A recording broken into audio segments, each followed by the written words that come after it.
ahora empieza la parte en la que les va a decir, uy, esta reunión está siendo grabada, así que si se quiere retirar para no aparecer en la grabación, este es el momento.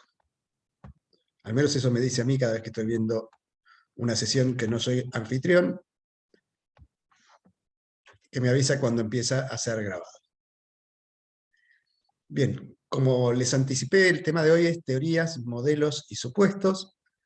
Es un tema que no es muy largo, pero sí es muy denso conceptualmente. Estos modelos lo que hacen es presentarnos una serie de conceptos relacionados con la realidad, así que básicamente nos dicen, cuando estemos haciendo determinado tipo de análisis económico, qué es lo que tenemos que mirar y qué es lo que no tenemos que mirar. Recordemos que habíamos caracterizado a la economía dentro del campo de las ciencias, viendo que había ciencias formales que no estudian cosas reales, sino simplemente modelos formales, como la matemática y la lógica especialmente, y ciencias empíricas, que son las que tienen que decir algo acerca de la realidad. Y esas ciencias tradicionalmente se dividen en naturales y sociales, ya sea que estén mirando la naturaleza, no necesariamente los seres vivos, la física, la química, la biología son ciencias naturales, y sociales que miran el comportamiento humano, y dentro de estas está la economía.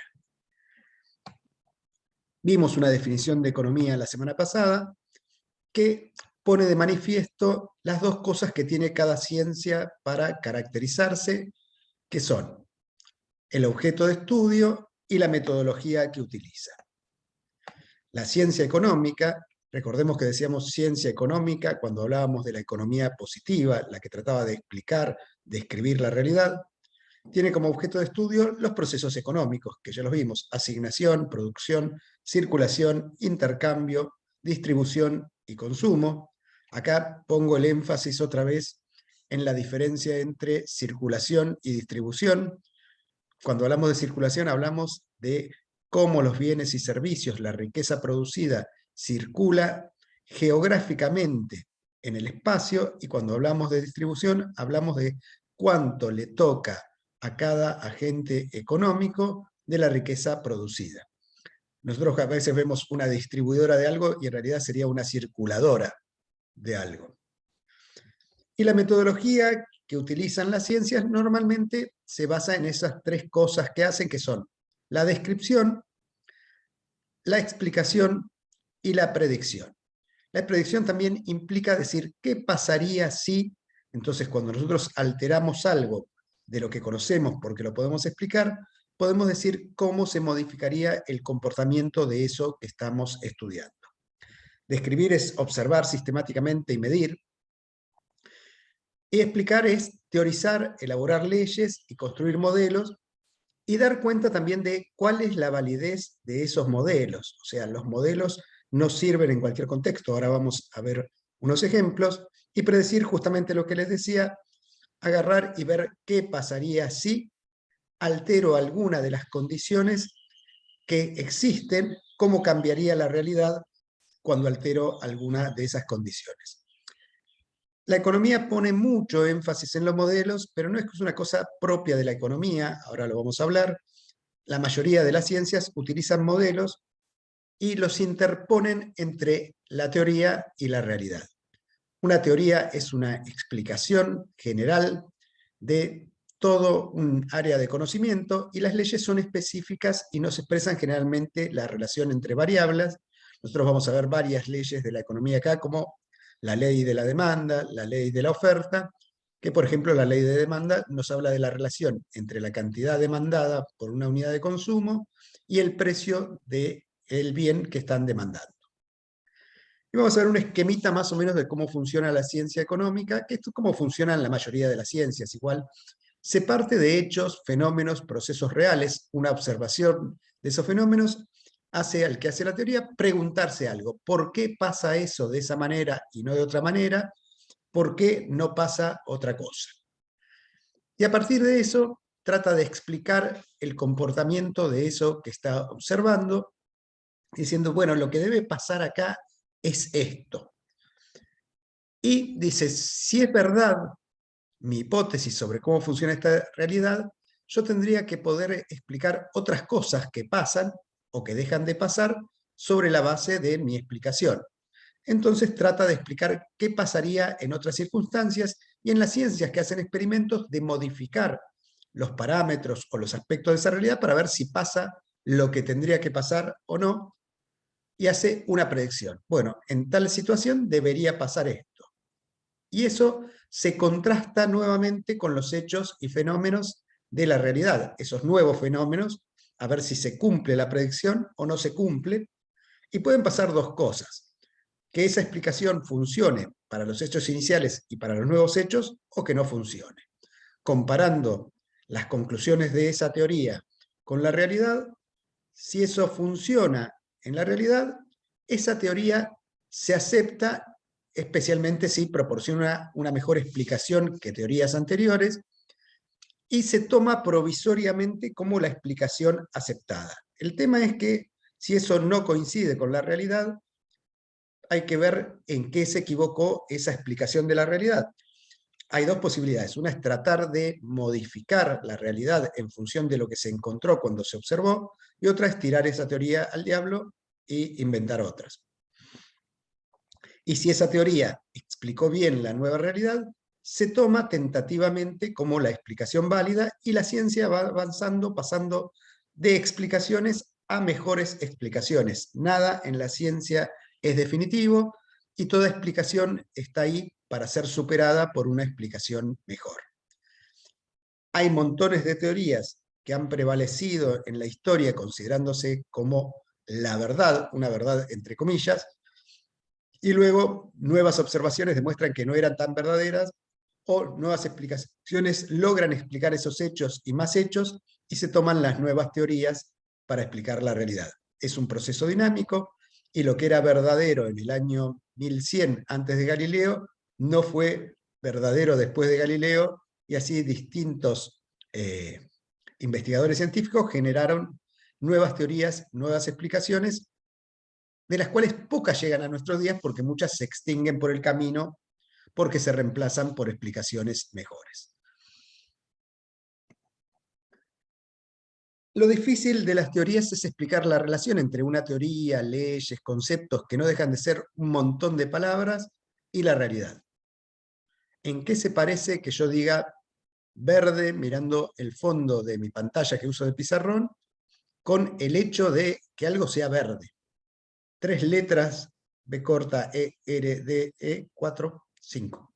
5 letras no se parecen en absoluto al color verde que yo estoy mirando. Y aparte, cuando uno mira la realidad, la verdad es que no mira toda la realidad, sino que mira ciertas cosas en particulares y otras no las mira. Y es porque las teorías científicas que tratan de mirar el mundo real, lo primero que nos dicen es qué mirar y qué no mirar, y nos dice que ciertos conceptos que tratan de describir ciertos aspectos de la realidad son relevantes para explicar lo que quiero explicar, y otras cosas son irrelevantes para explicar eso en la realidad, y me dicen, ni las mires. Entonces lo que hace es interponer entre los fenómenos del mundo real y los conceptos algo que es lo que se llama un modelo interpretativo. Esos modelos interpretativos son abstracciones que nos dicen qué mirar, qué no mirar, y cuál es la relación entre aquello que estamos mirando. Esto lo hace la economía casi siempre. Hay pocas cosas que en economía no se miren a través de un modelo, no sé cuáles en realidad, creo que todas, pero también los hacen las demás disciplinas. Los modelos son representaciones simplificadas de la realidad, y lo que hacen es tratar de decir, bueno, esto que yo creo como modelo es parecido a la realidad. Esa relación de que algo se parece a otra cosa se llama analogía, y trata de captar ciertas características esenciales de un hecho, un proceso o un fenómeno, y a partir de esto explicar deductivamente, razonando, su funcionamiento presente, actual, y predecir el comportamiento futuro o el comportamiento posible, el que no existe pero podría pasar. Y llegado el caso, intervenir sobre ese fenómeno para modificarlo. Por ejemplo, ustedes cursaron física en el colegio, pongan ahí en el, o griten, sí, no. ¿Tuvieron materia física en el colegio todos? No sé si todavía todo el mundo tiene física. Sí. Sí, sí. Bien, qué les contaron ustedes de qué pasa si yo tiro una pluma y una piedra desde una determinada altura? ¿Cuál cae más rápido? ¿La más pesada o la más liviana de las cosas? La piedra. La más pesada. En determinado momento caen las dos a la misma velocidad. Bien. ¿Alguien también le contaron que caen a la misma velocidad? A mí sí.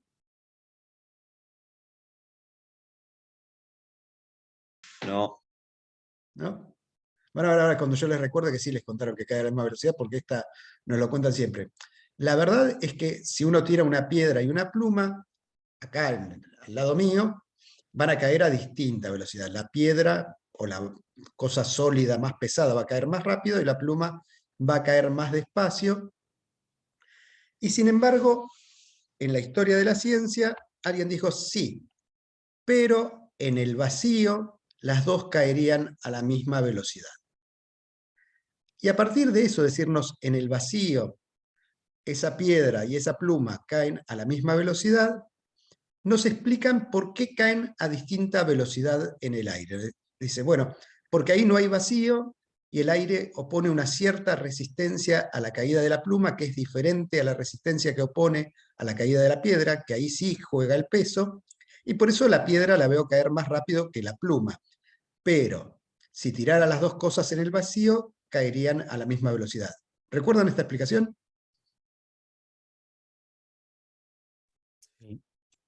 Sí. No. ¿No? Es profesor de física de quien dijo que no, le vamos a censurar. En principio es la explicación que se usa para decir por qué caen a distinta velocidad, pero para eso nos inventan un mundo en el que hay vacío. De hecho, ¿ustedes vieron vacío alguna vez? Yo no vi nunca. Sobre todo si está vacío no lo puedo ver porque no hay nada.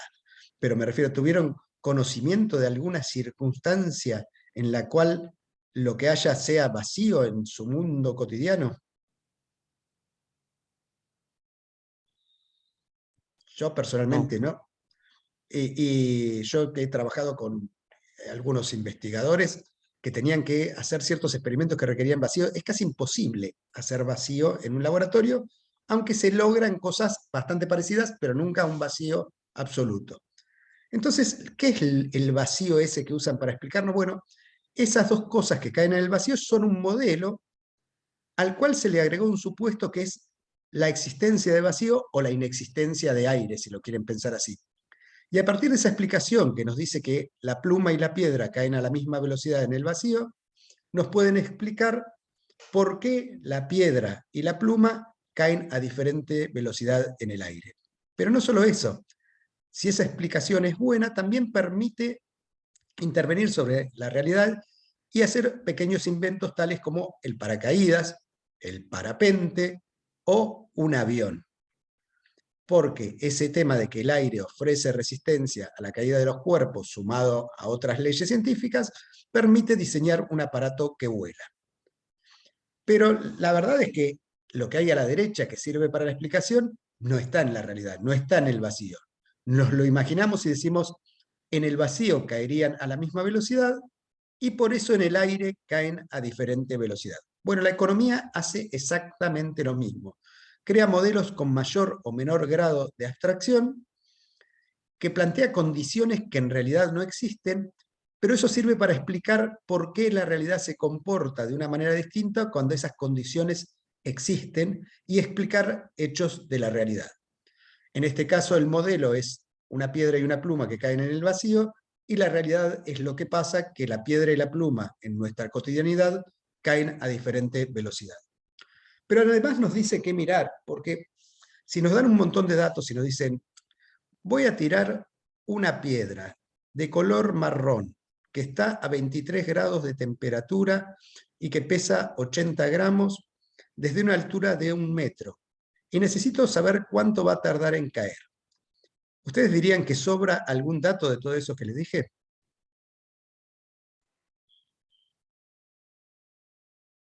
¿Y el color? El color. ¿Algún otro?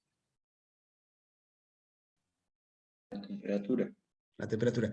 Porque ese modelo que nosotros tenemos de la caída libre nos dice ni la temperatura ni el color influyen en el tiempo que tarda en caer algo cuando lo suelto en caída libre.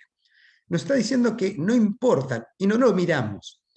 Y en la ciencia pasa eso, los modelos nos dicen que ciertas cosas las tenemos que mirar y ciertas cosas no las tenemos que mirar para explicar o predecir. En la historia de la ciencia se ha demostrado que muchas cosas que la ciencia nos decía no las mires, después si las mirabas pasaban cosas diferentes. Por ejemplo, durante años se dijo que los rayos de luz viajaban solo en trayectoria recta y la teoría de la relatividad demostró que los rayos de luz se curvaban. Pero nadie se le ocurría pensar que podían curvarse, entonces nadie veía esa curva, y hay montones de ejemplos en la ciencia en la cual ciertos modelos te dicen que no mires algo, nadie lo mira, y de repente alguien los mira y encuentra algo que tienen que ver, y se modifica la teoría científica. En particular, los modelos económicos son un tipo particular de modelo que lo que hace es seleccionar ciertas características y ciertos conceptos que provienen de la teoría económica. Pero también nos dice qué mirar, qué no mirar, nos explican cómo funciona esa realidad. En ciertas circunstancias hipotéticas hace supuestos sobre la realidad que no siempre son realistas, y a partir de esa explicación y agregándole cosas que sí existen en la realidad, como el aire en la caída de la piedra y de la pluma, nos pueden explicar cómo funciona un aspecto de la realidad. Por ejemplo, en esta materia casi todo lo que vemos son modelos. Hoy vamos a ver dos, el circuito económico y la frontera de posibilidades de producción, pero las curvas de demanda y de oferta son modelos, el equilibrio de mercado en competencia perfecta es un modelo, las curvas de consumo, de inversión, de ahorro, de demanda global, de oferta global, que vamos a ver en la unidad 4, son modelos, el equilibrio macroeconómico que vamos a ver en la unidad 3 y 4 es un modelo, y todo lo que vemos en esta materia terminan siendo modelos de comportamiento de la realidad con los cuales tratamos de interpretar la realidad. Los modelos están buenos porque te permiten mirar la realidad, pero lo cierto es que los supuestos que hay detrás de los modelos no son siempre realistas y a veces nos ocultan aspectos de la realidad que declaran irrelevantes y terminan siendo relevantes. Y los modelos que utiliza la economía suelen ser de tipo cuantitativo, entonces nos limitan la información a aquella que podemos expresar numéricamente y calcular. Es una limitación, pero también es una ventaja, porque los cálculos tienen cierta utilidad para realizar explicaciones y predicciones. Nosotros en esta materia usamos fundamentalmente 3 tipos de modelos y todos son basados en lo cuantitativo. Usamos modelos que son tablas, modelos que son fórmulas y modelos que son gráficos. Y normalmente esas 3 representaciones de la realidad son intercambiables entre sí. Puedo pasar de una fórmula a una tabla, de una tabla a un gráfico, y con más esfuerzo puedo ir en sentido contrario. Puedo pasar de un gráfico a una tabla y de una tabla a una fórmula. Y nos dan una guía de qué mirar, y todos los modelos lo que tienen es que como son una representación simplificada, las puedo perfeccionar, ir agregando supuestos más realistas y volverlos más parecidos a la realidad que puedo explicar. Pero se parte de supuestos que son muy sencillos y se los va complejizando, agregándoles ciertos aspectos de la realidad que no aparecen en esos modelos y los vuelve más realistas. Pero no hay que confundirse que siempre van a ser modelos. Uno de los problemas que tenemos los economistas es que a veces nos terminamos creyendo que nuestro modelo es la realidad. Y mirando el modelo y la realidad, cuando no coinciden, en vez de tratar de acercar el modelo a la realidad, tratamos de acercar la realidad al modelo. Un ejemplo típico es que sabemos que en una economía donde todos los mercados fueran de competencia perfecta, ya vamos a ver esto como un equilibrio, y todas las personas partieran de una situación determinada de dotación de dinero, de factores productivos, se llegaría a la eficiencia económica. El problema es que nuestra sociedad no es así. Entonces, por ejemplo, en el mercado de trabajo, algunos dicen, hay que flexibilizar el mercado de trabajo para que se parezca al de competencia perfecta. El tema es que no se parece. y nunca se va a parecer o va a ser igual el mercado de trabajo al de competencia perfecta, entonces lo que hay que hacer es transformar el modelo para ajustarlo a las condiciones reales de ese mercado, en lugar de tratar de llevar la realidad a la forma que tiene el modelo. ¿Alguna duda existencial hasta el momento o algún comentario? Yo me tomo un mate mientras. No, por ahora no. Igual necesitaba tomarme un mate. Primer modelo de esta materia se llama flujo circular de la renta o circuito económico y sirve para introducir una idea de cómo funciona la economía en ciertas condiciones que son súper simplificadas, que no se parecen del todo a la realidad, pero a partir de eso pasar a describir la realidad agregándole elementos. Igual ciertas cosas de este modelo sí sirven para mirar cosas en la realidad y nos dice qué mirar y cómo mirar la realidad. Y es un modelo que nos dice que ciertas cosas existen dentro de ese modelo y negamos, decimos, en este modelo no existen ciertas cosas que de verdad existen en la realidad, pero a partir de esa simplificación podemos ver qué mirar en una sociedad determinada, que es una sociedad de tipo capitalista, porque tiene mercados, y es una sociedad que tiene dinero, es una sociedad cuya economía está monetizada. Obviamente este modelo no sirve para explicar una sociedad que no utilice la moneda como instrumento para el intercambio, y tampoco sirve para representar una sociedad que no tenga mercados como forma de intercambiar mercaderías, bienes, servicios o factores productivos. Entonces voy a pasar a los modelos que me dicen qué es lo que hay en este modelo, de lo que hay en la realidad, y qué cosas de la realidad no entran en este modelo. Hay ciertos supuestos que son afirmativos. Nos dice, en este modelo entran ciertas cosas. Por ejemplo, que hay solo dos tipos de actores o agentes económicos y que son lo que llamamos el sector privado de la economía. Las unidades de consumo o familias que lo que tratan es de satisfacer de la manera más eficiente posible sus necesidades a través del consumo. A eso en economía se le dice maximizar la utilidad. La unidad de consumo es la familia y no la persona, porque muchas personas no tienen ingresos y siguen consumiendo porque son parte de una familia. Supongo que acá en el grupo no todo el mundo trabaja, hay un periodo de la vida donde uno tiene suerte a veces de no trabajar porque le dan el permiso o la posibilidad de estudiar en su familia y puede seguir consumiendo, porque el consumo se organiza en nuestra sociedad a través de las familias, donde hay miembros que tienen ingresos y miembros que no tienen ingresos y todos consumen.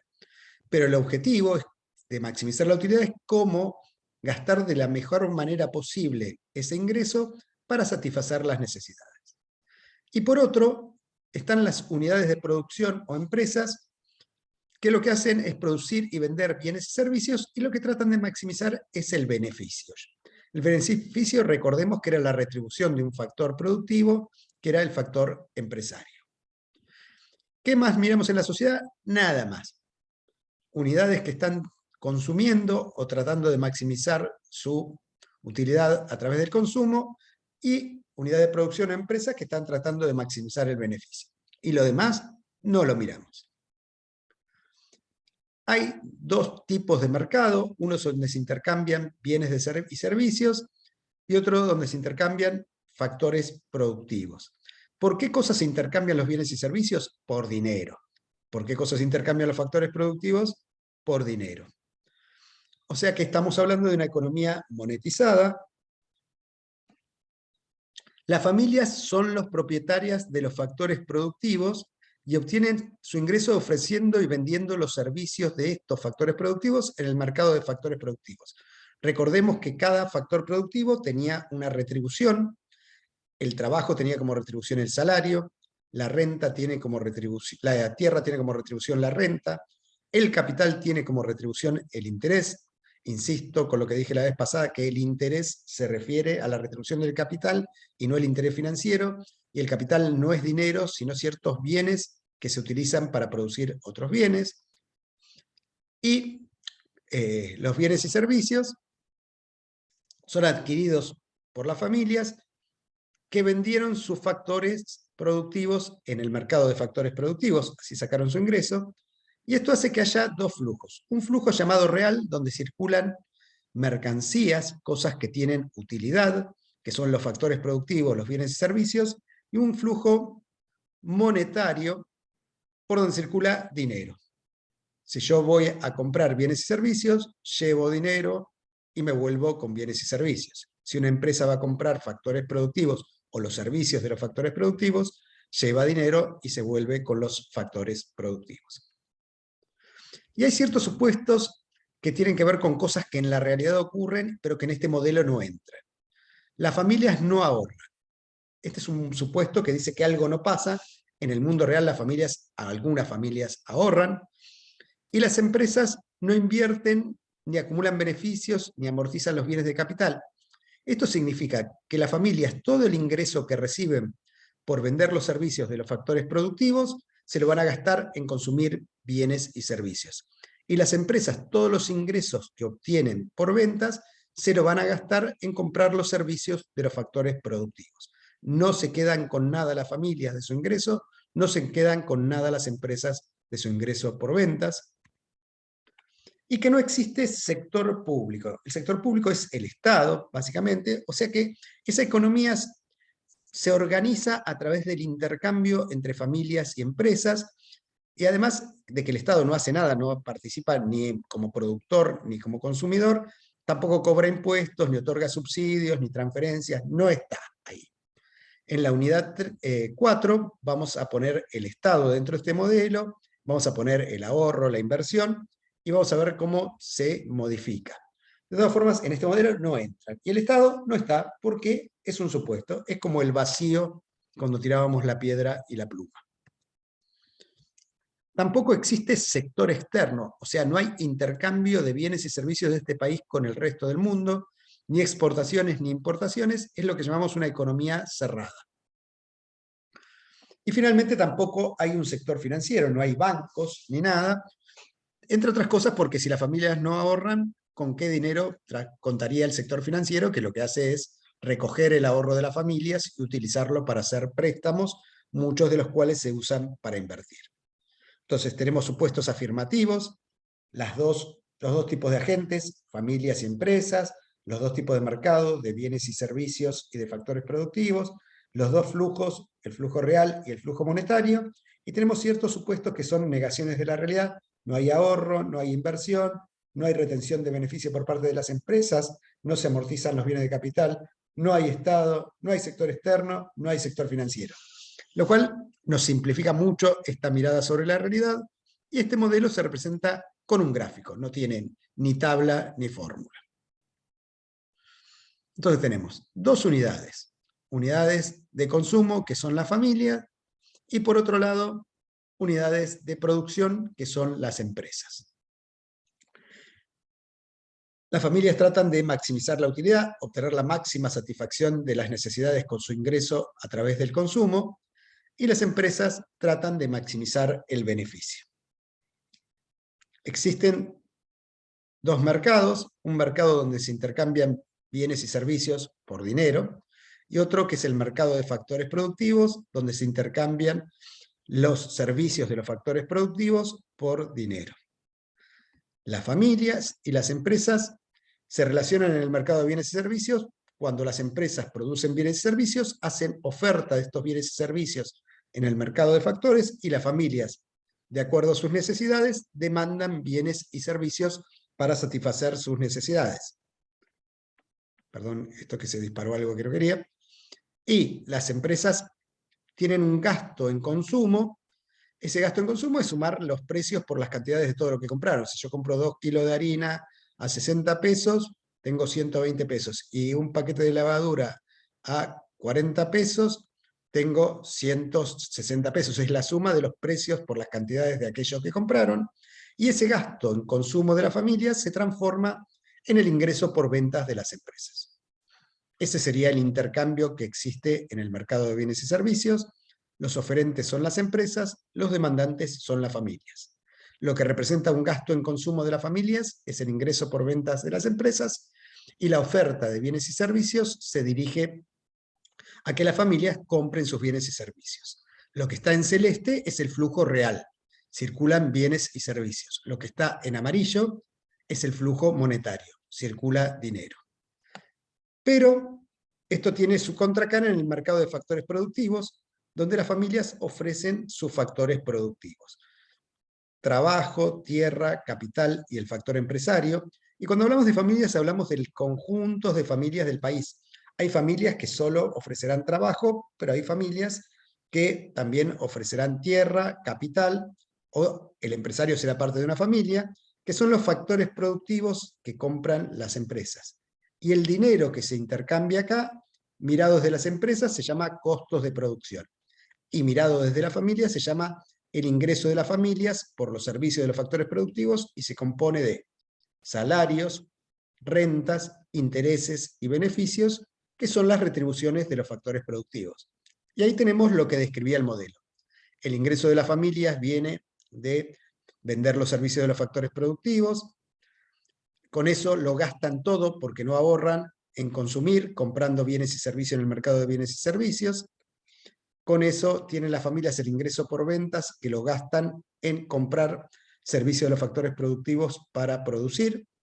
El dinero vale todo lo mismo a lo largo del circuito, porque tampoco las empresas se quedan con nada, no invierten, no amortizan los bienes de capital y reparten todos los beneficios, y así queda el dibujo de nuestro circuito económico. Y el flujo monetario y el flujo real van en sentido contrario. El flujo real, que tiene bienes y servicios, va de las empresas a las familias, y el flujo monetario de gasto en consumo, ingreso por venta, va en sentido de las familias a las empresas. La oferta de los servicios de factores productivos va de las familias a las empresas, y los costos de producción y el ingreso de las familias va de las empresas hacia las familias. Todo el flujo monetario tiene el mismo valor, y recordamos cuáles son los factores productivos y cuáles son sus retribuciones. Trabajo, tierra, capital y empresario o dirección tienen como retribuciones salario, renta, interés y beneficio. Esto es lo que ustedes tienen que entender y aprender a construir, y nos dice qué cosas tengo que mirar en una economía simplificada para poder describirla y explicar su funcionamiento. ¿Dudas existenciales respecto de esto? Veo 7 comentarios en el chat que no puedo leer.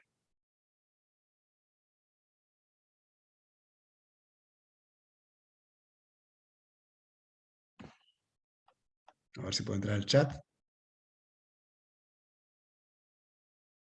Alguien que quiere preguntar, a ver qué. Tengo una duda curiosa. En el caso de un país deje la moneda tangible y empiece a usar la billetera virtual, no importa si el dinero, la forma de materialización que tiene el dinero. Lo importante es que se intercambian bienes y servicios por algo que se utiliza como medio de cambio y que no satisface las necesidades directamente. El dinero en papel o el dinero en una billetera virtual no te lo podés comer, no te podés vestir con él directamente, es solo un medio para el intercambio.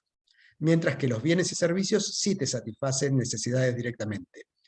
El dinero no se puede utilizar para producir bienes y servicios. Para producir bienes y servicios necesito materias primas, necesito a alguien que trabaje. ¿Alguien tiene el micrófono prendido y está hablando?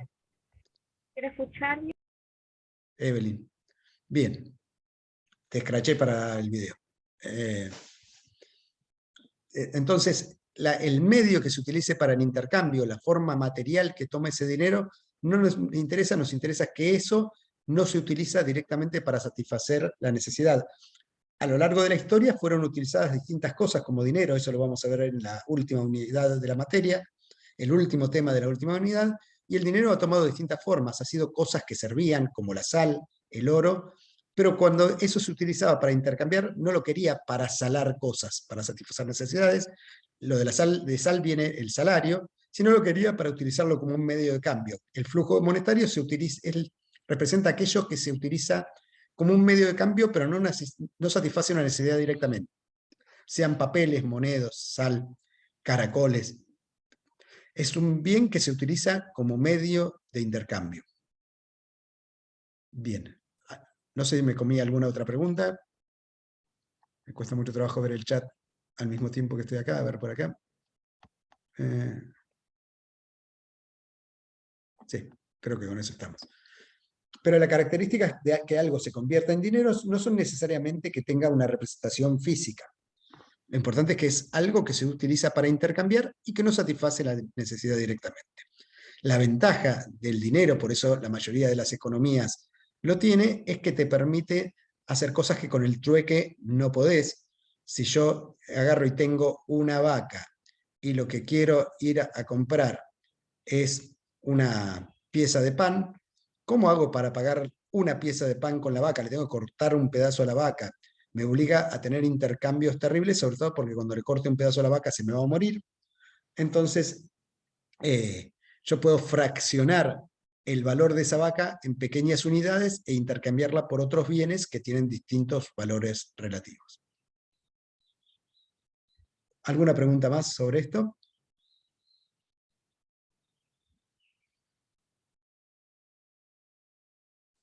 Este dibujo lo tienen en la guía, pueden hacer una captura de pantalla, pero lo importante es que ustedes sepan cómo se construye y qué está representado en cada parte del modelo.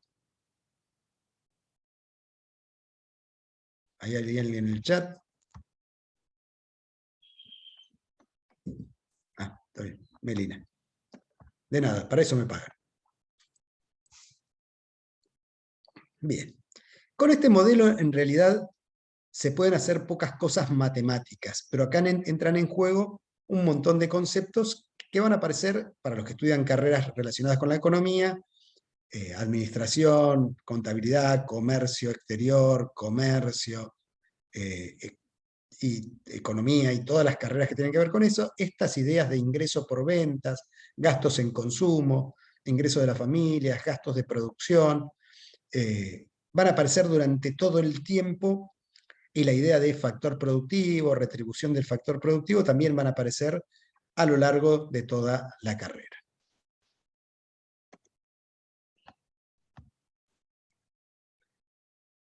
Algunos aspectos para destacar que yo los fui diciendo por el camino.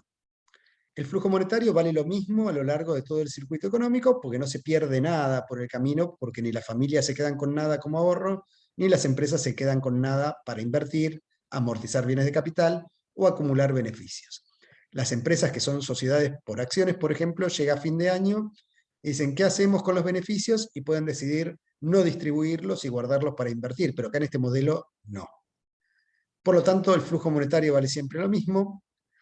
Y otra cosa importante es que tanto las familias como las empresas ocupan un rol de oferente y de demandante al mismo tiempo, lo que pasa en diferentes mercados.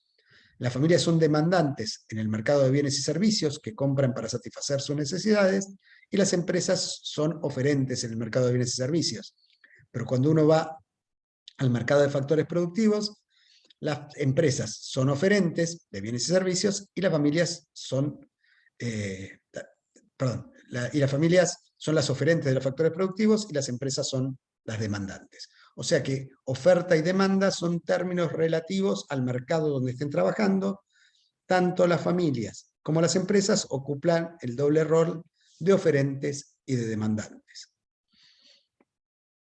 Este es el dibujito que ustedes tienen que poder saber explicar, y inventar un ejercicio de esto es algo muy poco creativo, tan poco creativo como resolverlo, porque uno tiene que saber todo lo que hay ahí, pero el tema matemático de las cuentas que uno puede sacar acá son cuentas tontuelas. Por ejemplo, uno podría tener una información como esta. En una economía simple, se sabe que el ingreso por ventas de las empresas está escrito todo en millones de pesos, es de 5.000, y se sabe que los beneficios son de 1.500, las rentas de 1.000, los salarios suman 1.600, y lo que pregunta es cuál es la remuneración faltante y a qué factor corresponde.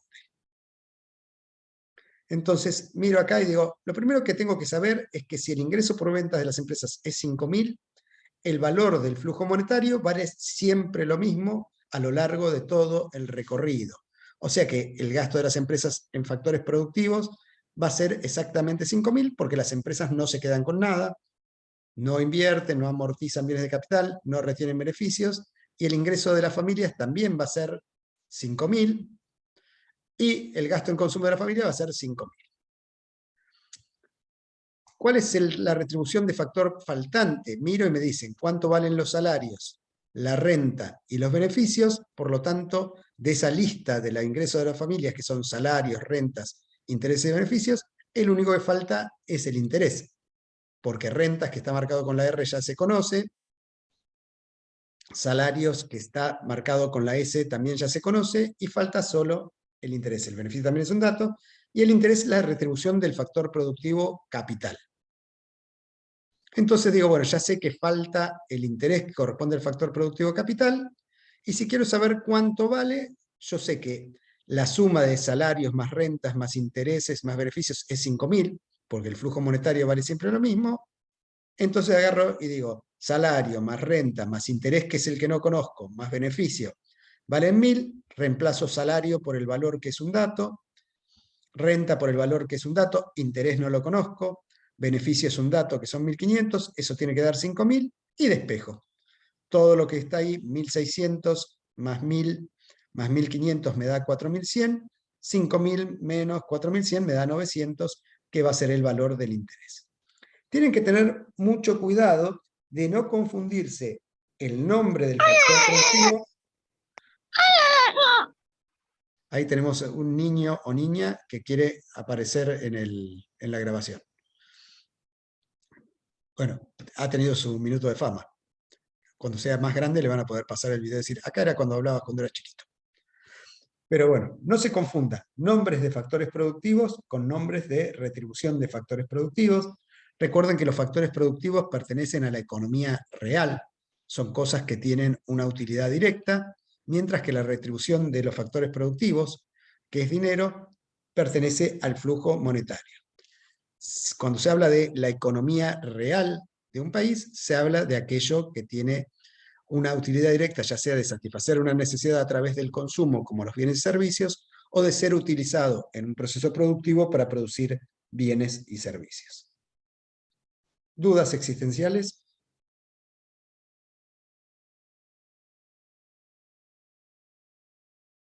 No.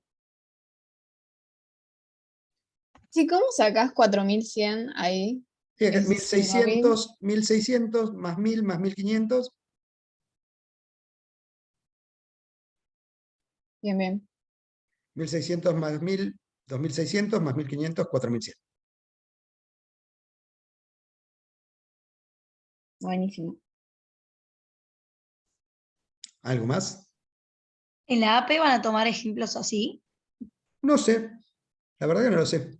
Van a tomar, en el APE se toman ejercicios similares a los guías de trabajo prácticos. De todas formas, estas primeras APs son a libro abierto, así que La primera AP entra a lo de la clase anterior y esta no. la primera AP entra a la unidad 1, la segunda AP entra a la unidad 2. Y así, la 3, la 4. Bien, vamos a pausar.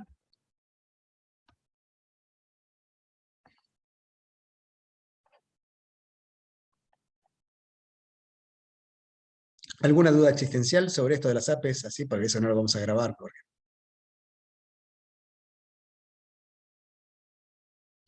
Gustavo, ¿querés hacer algún Esto que comentario? vimos hoy sí entra en la APE, ¿o no?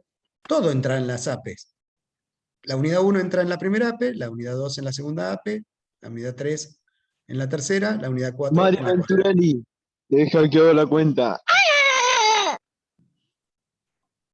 Ajá, ya sabemos quién es el niño el niño que grita.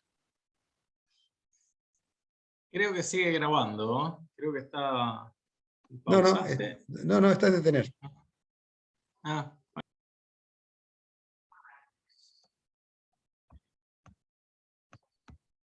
Bien. Vamos a compartir pantalla de nuevo, a partir de donde habíamos dejado, y vamos a hacer el otro modelo que se llama curva o frontera de posibilidades de producción. Este modelo se relaciona directamente con la necesidad que tienen las sociedades o los países de tomar decisiones y elegir entre posibilidades. Esta necesidad de elegir de los países tiene que ver con que los recursos o factores productivos que dispone un país son limitados y por lo tanto no pueden producir cualquier cantidad de cualquier cosa, sino que se encuentran con ciertos límites que tienen que ver con una dotación de factores productivos que es limitada, no tienen infinitos factores productivos. Y eso se refiere a un periodo de tiempo y cuánto podrían producir haciendo un uso eficiente y haciendo pleno empleo de los factores productivos de los cuales disponen. Pero claro, los factores productivos se usan para producir con una tecnología dada. Entonces, este modelo tiene en cuenta un periodo de tiempo y que la tecnología también es una limitación de la producción, porque una innovación tecnológica puede hacer más productivos los factores productivos que dispone un país. Misma cantidad de factores productivos con una tecnología innovadora pueden ser más productivos que los mismos factores productivos con una tecnología obsoleta. Dos países iguales que tengan los mismos factores productivos va a poder producir más bienes y servicios el que disponga de una mejor tecnología. Los supuestos de este modelo, otra vez, son los ingredientes de lo que entra y lo que vamos a mirar en este modelo, y hay cosas que no entran o no vamos a mirar, que significa que no son relevantes para aquello que queremos explicar. Entonces, este modelo nos representa, dado un país que produce bienes y servicios, cuáles son los límites que enfrenta en las cantidades que puede producir de manera conjunta. Los supuestos son, primero, qué es la economía de un país, y un país que tampoco en este modelo importa el intercambio con el resto del mundo. Puede haber resto del mundo o no haberlo, pero resulta irrelevante en este modelo, en un determinado periodo de tiempo. Generalmente los periodos de tiempo que utiliza la economía para este tipo de mediciones son un año. Cuando la economía mide el Producto Bruto Interno u otras variables económicas, es anual, referidos a la producción. Pero en otros datos, la economía mide en otros periodos de tiempo, por ejemplo en el mercado de trabajo, cuando se mide tasa de empleo, tasa de desempleo y esas cosas, se mide trimestral. Cuando se mide pobreza, se mide semestral. Bueno, esto se refiere a un periodo de tiempo, no se aclara cuál, y para este modelo se considera que el país produce solo dos bienes o dos tipos de bienes o servicios. Tiene que ver con la representación que dibujamos en una hoja de papel, que hay pleno empleo y uso eficiente de los factores productivos, que por lo tanto se pueden asignar a la producción de un bien o servicio o al otro, y que no hay cambio tecnológico durante el periodo analizado. Este supuesto de los factores productivos también se dice la dotación de los factores productivos es fija. Este no está puesto especialmente en esta lista, de todas formas lo que suponemos es que la cantidad de factores productivos que dispone el país es limitada. Hay una determinada cantidad de trabajo, hay una determinada cantidad de tierra, hay una determinada cantidad de capital y una determinada cantidad de empresarios emprendedores. Entonces decimos que esa dotación de factores productivos es el stock de factores productivos y es fijo, y acá vamos a encontrar algo que tiene que ver con las variables que usan la economía. En economía utilizamos variables que se llaman variables stock y variables que se llaman flujo. Las variables stock se refieren a cuánto hay de algo en un momento determinado. Si ustedes me preguntan, ¿cuánta plata tenés en el banco? Mi respuesta va a ser una variable stock. ¿Cuánto dinero hay ahora en mi cuenta bancaria? En el mismo sentido lo puede preguntar de cuántos factores productivos dispone un país. Y va a decir, en este momento en Argentina hay tantos trabajadores, tanta tierra cultivable, tanto stock de capital y tantos empresarios trabajando. Pero hay variables que son flujo, que son las que se refieren a periodo de tiempo. Una variable flujo necesita sí o sí aclarar a qué periodo de tiempo se está refiriendo, y acá lo que puede producir el país en un periodo de tiempo se refiere a este modelo. Una variable flujo, por ejemplo, sería cuánto es mi salario mensual. Entonces tengo que agregar mi salario mensual. Todos los meses cobro mi salario. Por lo tanto, es una variable flujo, lo que hay en el banco en un momento determinado es una variable stock. Nosotros tenemos que poder diferenciar eso siempre, porque si me preguntan, ¿cuántas cervezas te tomás? Necesito que me digan en cuánto tiempo. Si me dicen cuántas cervezas te tomás en una noche, cuántas cervezas te tomás en una semana, cuántas cervezas te tomás en un mes, y si no me aclaran el periodo, no lo puedo contestar. O al menos si contesto, yo voy a estar pensando en un periodo de tiempo que puede ser diferente a aquel que piensa la persona que me está preguntando. Por lo tanto, tenemos que tener en cuenta siempre que si es una variable flujo, requiere aclarar el periodo de tiempo, y si es una variable stock, no hace falta porque se refiere a lo que hay en un momento determinado. Y estos supuestos así cortitos, con la dotación fija de factores productivos, que me olvidé de escribirla bien en esta lista, son los supuestos de este modelo. Nunca se va a tomar una pregunta que sea, diga cuál es el supuesto 3 de la frontera de posibilidad de producción. Lo importante es que ustedes entiendan cuáles son los supuestos y que puedan saber ante una pregunta o una afirmación respecto de un supuesto si ese supuesto está o no está en el modelo. Esa frontera de posibilidad de producción, entonces, tiene solamente dos tipos de bienes que puede producir y puede producir cantidades diferentes. La Q la utilizamos para cantidades y distintas combinaciones. Acá en este caso, vamos a suponer que se produce dos bienes, manufacturas y alimentos. Entonces tenemos una tabla que nos dice de combinaciones posibles entre manufacturas y alimentos que puede producir, dos ejes, un eje que representa la cantidad de manufacturas, el horizontal, un eje que representa la cantidad de alimentos en vertical. Entonces, ¿qué pasaría si el país decidiera producir solo alimentos? Si dedica todo su esfuerzo a producir alimentos, no puede producir infinitos alimentos. Va a producir una cantidad determinada. En este caso yo puse 12. No importa en particular cuál es el valor. El problema es que si dedica todos sus esfuerzos productivos a producir alimentos, no va a producir ninguna manufactura, porque está gastando todos sus factores productivos en producir alimentos, y eso marca un límite que lo voy a ver decir. Si solo produce alimentos, va a encontrar un límite, una cantidad que en este caso es 12, que va a ser coincidir con el 0 en cantidad de manufacturas. Ahí estamos representando el punto de la combinación A. 0 en manufacturas, 0 en manufacturas, con 12 en alimentos. El país podría tomar una decisión totalmente opuesta, es decir, voy a producir solo manufacturas. Todos mis esfuerzos, mis factores productivos, los voy a dedicar a producir manufacturas. En ese caso, habrá un límite también. No puede producir infinitas manufacturas porque tiene una dotación limitada de factores productivos, pero si dedica todos sus factores productivos a producir manufacturas, ¿cuánto de alimentos va a poder producir? Ya me lo dijo solo la máquina. Va a producir en realidad 0, que es lo que estamos viendo ahí. O sea, si dedico todo mi esfuerzo a producir manufacturas, no me va a quedar ningún factor productivo para producir alimentos, y va a ser otro límite de esta economía. Dedicando todos los esfuerzos a producir manufacturas, voy a tener un punto que va a estar en 4 en la línea de manufactura, tampoco es lo más importante el valor, lo importante es que hay un límite del cual no se puede pasar, y 0 en alimentos. ¿Qué va a pasar con esta economía si decide producir más manufacturas?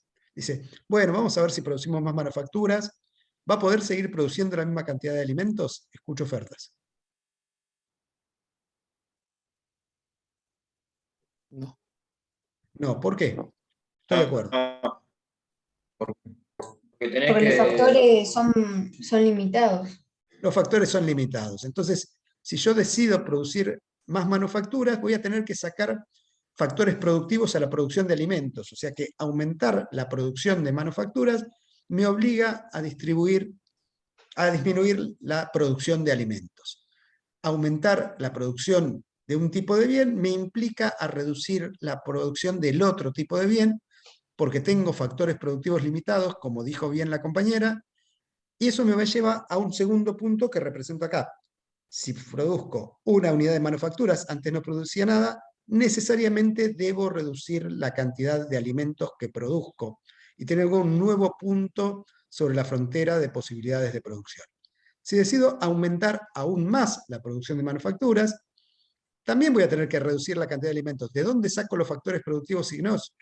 Porque son limitados. Entonces, un nuevo incremento en la producción de manufacturas me va a llevar a una nueva reducción en la producción de alimentos, y voy a obtener otro punto de mi frontera de posibilidad de producción. La escala en vertical de cada unidad de alimentos tiene que tener el mismo valor, la escala en horizontal de cada unidad de manufacturas tiene que tener la misma dimensión, aunque no tiene por qué tener la misma escala en los dos ejes, porque puede ser que mida los alimentos en toneladas, las manufacturas en unidades. Y si aumento nuevamente la cantidad de manufactura, otra vez tengo que reducir la producción de alimentos.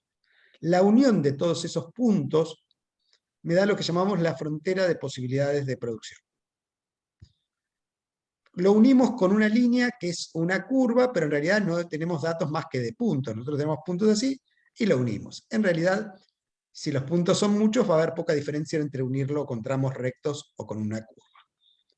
Esto representa todas las posibilidades que tiene el país de producir combinaciones de alimentos y manufacturas con la tecnología que dispone y haciendo uso eficiente y pleno empleo de los factores productivos.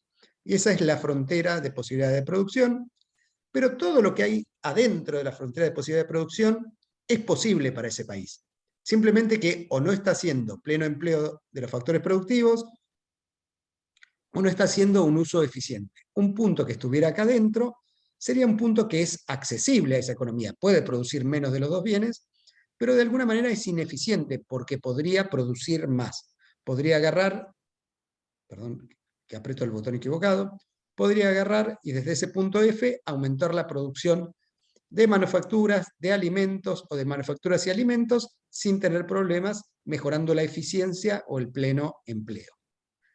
Pero un punto que estuviera fuera de la frontera de posibilidad de producción se dice que es inaccesible. Un punto en el interior de la frontera de posibilidad de producción decimos es accesible pero ineficiente o no hay pleno empleo. Todas las combinaciones que están sobre la frontera de posibilidad de producción son accesibles para ese país y hace pleno empleo de los factores productivos.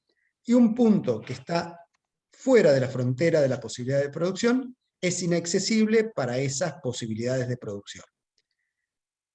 Cuando hay un movimiento, esto lo voy a repetir igual, si uno va de un punto accesible a otro accesible, se dice que hay un cambio en el nivel de actividad económica, pero para que un punto inaccesible se vuelva accesible, tiene que pasar algo que va a ser objeto de estudio en la unidad 3, que es un crecimiento económico que se visualiza como que se desplaza hacia afuera la frontera de posibilidades de producción. No nos vamos a detener en esta unidad sobre eso, pero para que se desplace para afuera la frontera de posibilidades de producción tiene que haber pasado algo. Y ese algo tiene que ver con que o hay más factores productivos o hay una tecnología mejor. En principio, en esta materia, en esta unidad nos quedamos con que esos puntos fuera de la frontera son inaccesibles, los que están sobre la frontera son accesibles y eficientes, los que están en el interior de la frontera de posibilidad de producción son accesibles pero ineficientes, y los que están afuera son inaccesibles. ¿Estamos hasta ahí? Tengo una duda. ¿Sí? ¿Por qué en alimentos pusiste 12, pusiste 11 y después pusiste 9 y 5? Sí, No entendí el 9 y el 5. En principio, la forma de la frontera de posibilidad de producción, vamos a ver que esta forma sería la normal, y vamos a ver por qué se da esta forma, donde van aumentando cada escaloncito que hay, cuando me corren una unidad horizontal es un poco más grande, tiene que ver con ciertas características de los procesos productivos, pero podría tener otra forma. Lo importante acá, por el momento, es que cada vez que aumento la cantidad de manufacturas, necesito disminuir la cantidad de alimentos. Y esta forma, así que ahora la vamos a repasar, se llama costos de oportunidad crecientes. Pero esto lo vamos a ver en unos minutos, en futuras diapositivas. Pero lo importante acá que nos interesa es, no puedo aumentar, si estoy en un punto de la frontera de posibilidad de producción, la producción de los dos bienes porque no me alcanzan los factores productivos. Igual eso que me preguntaste, ahora vamos a pasar a un dibujo donde lo explicamos.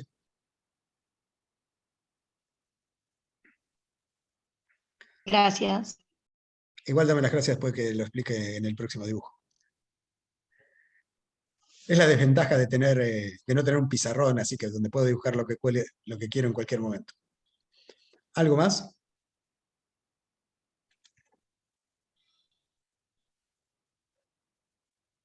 Recuerden acá la diferencia entre un cambio en el nivel de actividad económica, ir de puntos accesibles a puntos accesibles. También ir de un punto a otro sobre la frontera de posibilidad de producción son puntos accesibles. También se llaman cambios en el nivel de actividad económica y la diferencia que tiene eso con el crecimiento económico. Por ejemplo, en Argentina cayó la economía durante 4 años más o menos y ahora dicen, nos estamos recuperando, la economía creció un 10%.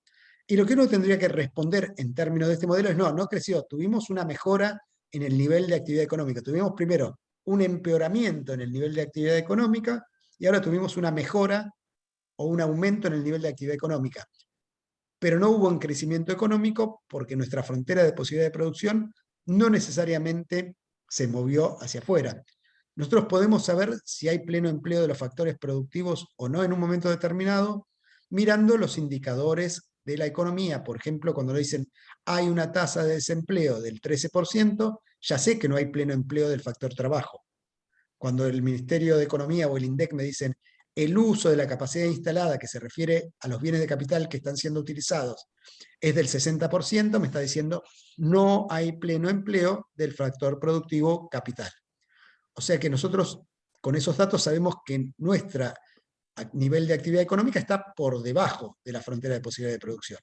Para estar en la frontera de posibilidad de producción, todos los bienes de capital deberían estar siendo utilizados y todos los que quieren trabajar en el mercado de trabajo deberían estar empleados.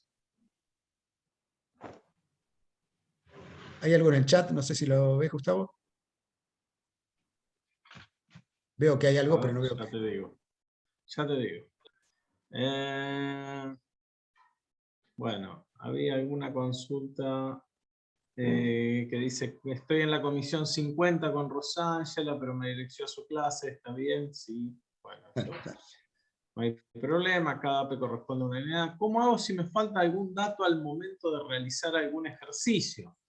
Por ejemplo, de la columna C. En principio, depende de los datos. Todo ejercicio se basa en que te falta algún número. Partamos de esa base. Todo ejercicio numérico se basa en que te falta algún número. Dependiendo de los datos que dispongas y de lo que sabés que tienen que dar los números, tendrás que poder encontrar el número faltante. Todo ejercicio numérico se basa en encontrar un valor que es construir sobre la base de los datos que uno tiene un nuevo valor que implica en el conocimiento. En este caso no hay ningún valor faltante, por lo tanto no puedo contestarte esa pregunta. Cuando me dé un ejemplo de cómo se calcula algo, vamos a tratar de contestar esa pregunta. Pero todo ejercicio Igual en la numérico... práctica vamos a ver ejemplos precisamente de datos que faltan y que hay que buscar, digamos, y cómo lo Igual acá también buscaremos. ahora vamos a decir alguna, pero Sí. todo ejercicio se basa en eso. Todo ejercicio numérico. Básicamente. En tener ciertos valores de determinadas variables y encontrar un valor faltante porque uno conoce ciertas relaciones que se cumplen entre esas variables. Como en el otro ejemplo que vimos ahí en el circuito económico. Sabíamos la retribución de ciertos factores productivos, sabíamos el valor del flujo monetario y teníamos que encontrar la retribución del factor productivo faltante, porque sabíamos que el flujo monetario valía la suma de salario más renta, más inversión, más beneficio. Te hago una pregunta. Sí, que no No termino de entender lo de accesible, ineficiente o inaccesible. ¿Por qué no se puede tomar esos puntos? no es que, ¿cómo no se pueden tomar? Todos los puntos estos pueden Claro, existir. pero me refiero, ¿qué significa que la F sea accesible pero sea ineficiente?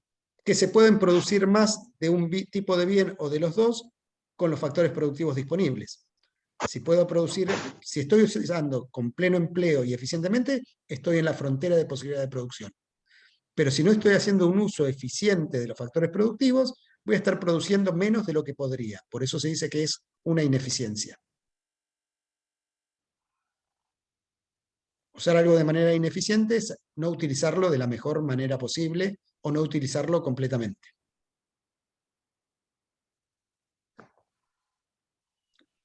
que era el ejemplo que decía, si en Argentina hay gente que quiere trabajar y no tiene empleo, hay una ineficiencia económica. El sistema económico podría producir más con esa persona trabajando que con esa persona desempleado. Es una ineficiencia. Si Argentina usa el 60% de la capacidad instalada, o sea, de los bienes de capital, podría usar el 100% y producir más, pero está produciendo menos. Es una ineficiencia.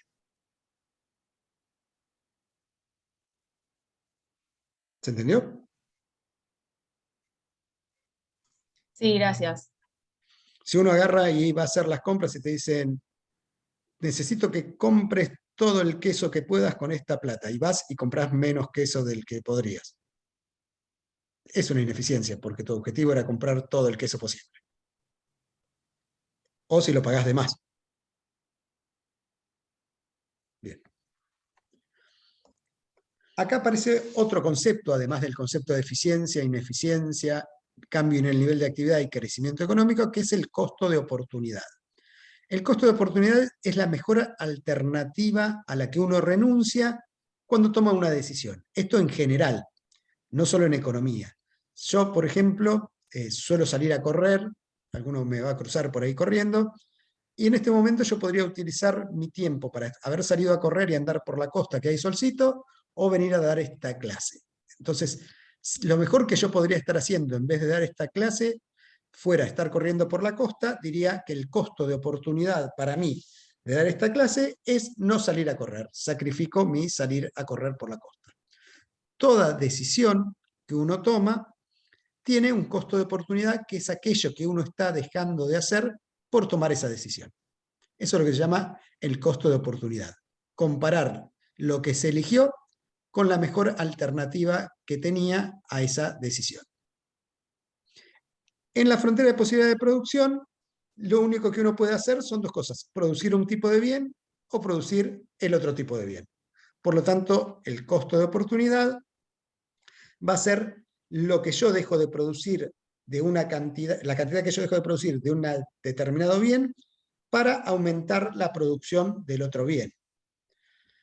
Si yo hago, como veíamos en el dibujito, paso de producir 12 unidades de alimento a 11 porque decidí producir una unidad más de manufacturas, estoy teniendo un costo de oportunidad que es pasar de un punto a otro. Yo tengo que reducir la cantidad de alimentos y aumento la cantidad de manufactura porque no puedo producir los dos al mismo tiempo con la dotación de factores limitada de la que dispongo. Por ejemplo, en el paso del punto C al punto D, tengo que sacrificar 4 unidades de alimentos para aumentar en una unidad la producción de manufacturas. Ese sacrificio que hice para aumentar la producción de manufacturas es lo que se llama el costo de oportunidad, y se calcula siempre como la variación en el bien que sacrifico dividido la variación en el bien que aumento. Entonces yo miro, paso de 9 a 5 en alimentos y aumento de 2 a 3 en manufacturas, y divido la cantidad del bien que sacrifico menos 4 por la cantidad del bien que aumento, y esa cuenta me da menos 4, y ese sería el costo de oportunidad de aumentar la producción de manufacturas entre C y D. ¿Se entiende esto? Solo esto ocurre cuando estoy entre puntos de la frontera de posibilidad de producción. Aumentar la cantidad de la producción de un tipo de bien me implica sacrificar una cantidad del otro bien que estoy produciendo. Siempre el costo de oportunidad que uno calcula es del bien que aumenta la producción en función del bien que sacrifica la producción.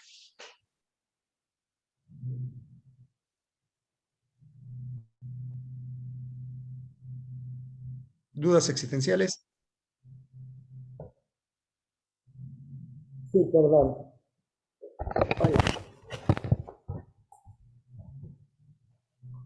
¿Puedo hacer una pregunta? Sí, estamos escuchando. ¿Por qué tenemos barras de valores absolutos? Bien, utilizamos barras de valor absoluto porque ese resultado da negativo, pero lo expresamos al hablar en términos positivos. Siempre un costo es un sacrificio de algo, pero cuando hablamos de eso, hablamos en valor absoluto. Valor absoluto significa que lo hablamos independiente del signo. nosotros lo vamos a representar siempre entre barras de valor absoluto con su signo, con lo cual decimos, sabemos que da negativo, pero nos interesa el valor. Cuando yo voy a comprar algo al mercado, voy a comprarme un paquete de harina. Me dicen, ¿cuánto vale? 100 pesos. Entonces vuelvo a casa y dice, ¿cuánto te costó la harina? Yo digo, ¿cuánta plata tenía en el bolsillo? 200 pesos. ¿Cuánto me quedó? 100. Me costó, desaparecieron 100, fue menos 100 en mi bolsillo. Sin embargo, cuando me dicen cuánto te costó, digo 100. Es un costo, en la palabra costo está implícito que es una pérdida, que es algo que desapareció de mi bolsillo. Sin embargo, la forma de expresarlo matemáticamente en esta materia es poner los sacrificios con signo negativo, los aumentos con signo positivo, y el resultado con el signo que da entre barras de valor absoluto, con lo cual decimos, sé que me da negativo, pero me interesa solo el valor. Esto va a pasar... ¿En el examen también? Esto, no, en el examen no, en esta materia es así. O sea, no hay otra forma. Costo de oportunidad se expresa entre barras de valor absoluto con su signo. Hay otros coeficientes que también van a aparecer entre barras de valor absoluto con su signo, y esa es la forma. ¿Lo pueden hacer de otra forma en el examen? Claro, y desaprobarlo.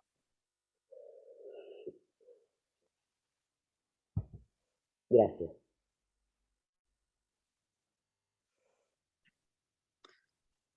Igual, siempre el costo de oportunidad va a tener ese signo negativo en las cuentas porque es un sacrificio y siempre se va a expresar entre barras de valor absoluto con su signo.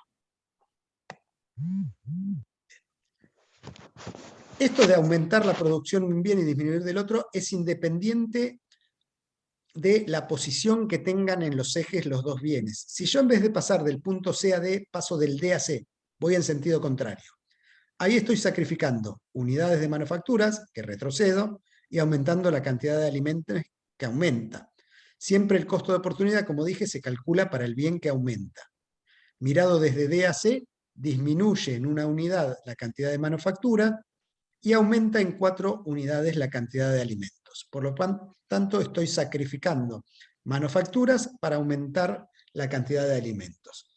Bien que sacrifico ahora manufacturas, yendo en esa dirección, bien que aumenta ahora alimentos, y divido menos 1, sacrificio de manufacturas, dividido más 4, aumento de alimentos, y me da menos 0,25 entre barras de valor absoluto. Tengo que sacrificar 0,25 unidades de alimentos por cada, unidades de manufactura por cada unidad de alimentos. Entonces uno siempre tiene que agarrar y mirar en qué dirección está yendo. Si voy de C a D, como en el ejemplo anterior, estaba aumentando la cantidad de manufacturas y disminuyendo la de alimentos, esto que veíamos acá. Pero si voy en sentido contrario, si voy de D a C, estoy disminuyendo la cantidad de manufacturas y aumentando la cantidad de alimentos. Pero esta fórmula general, variación del bien que se sacrifica, que siempre va a ser negativa, dividido la variación del bien que aumenta, que siempre va a ser positiva, me da el costo de oportunidad de lo que estoy calculando. Será de alimentos o manufacturas, dependiendo en qué dirección vaya. Siempre el costo de oportunidad es del bien que aumenta. ¿Preguntas?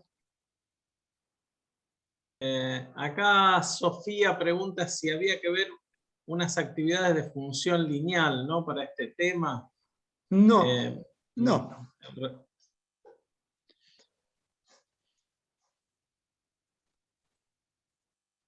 Yo tengo una pregunta. ¿Sí o sí tenés que graficarlo para saber, para hacer la división, o simplemente con el...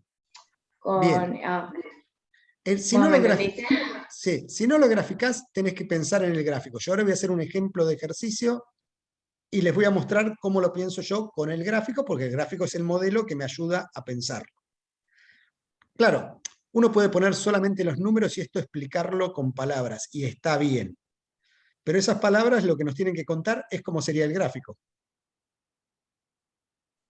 Y a veces, no creo que se habrán escuchado esa frase, una imagen dice más que 1000 palabras.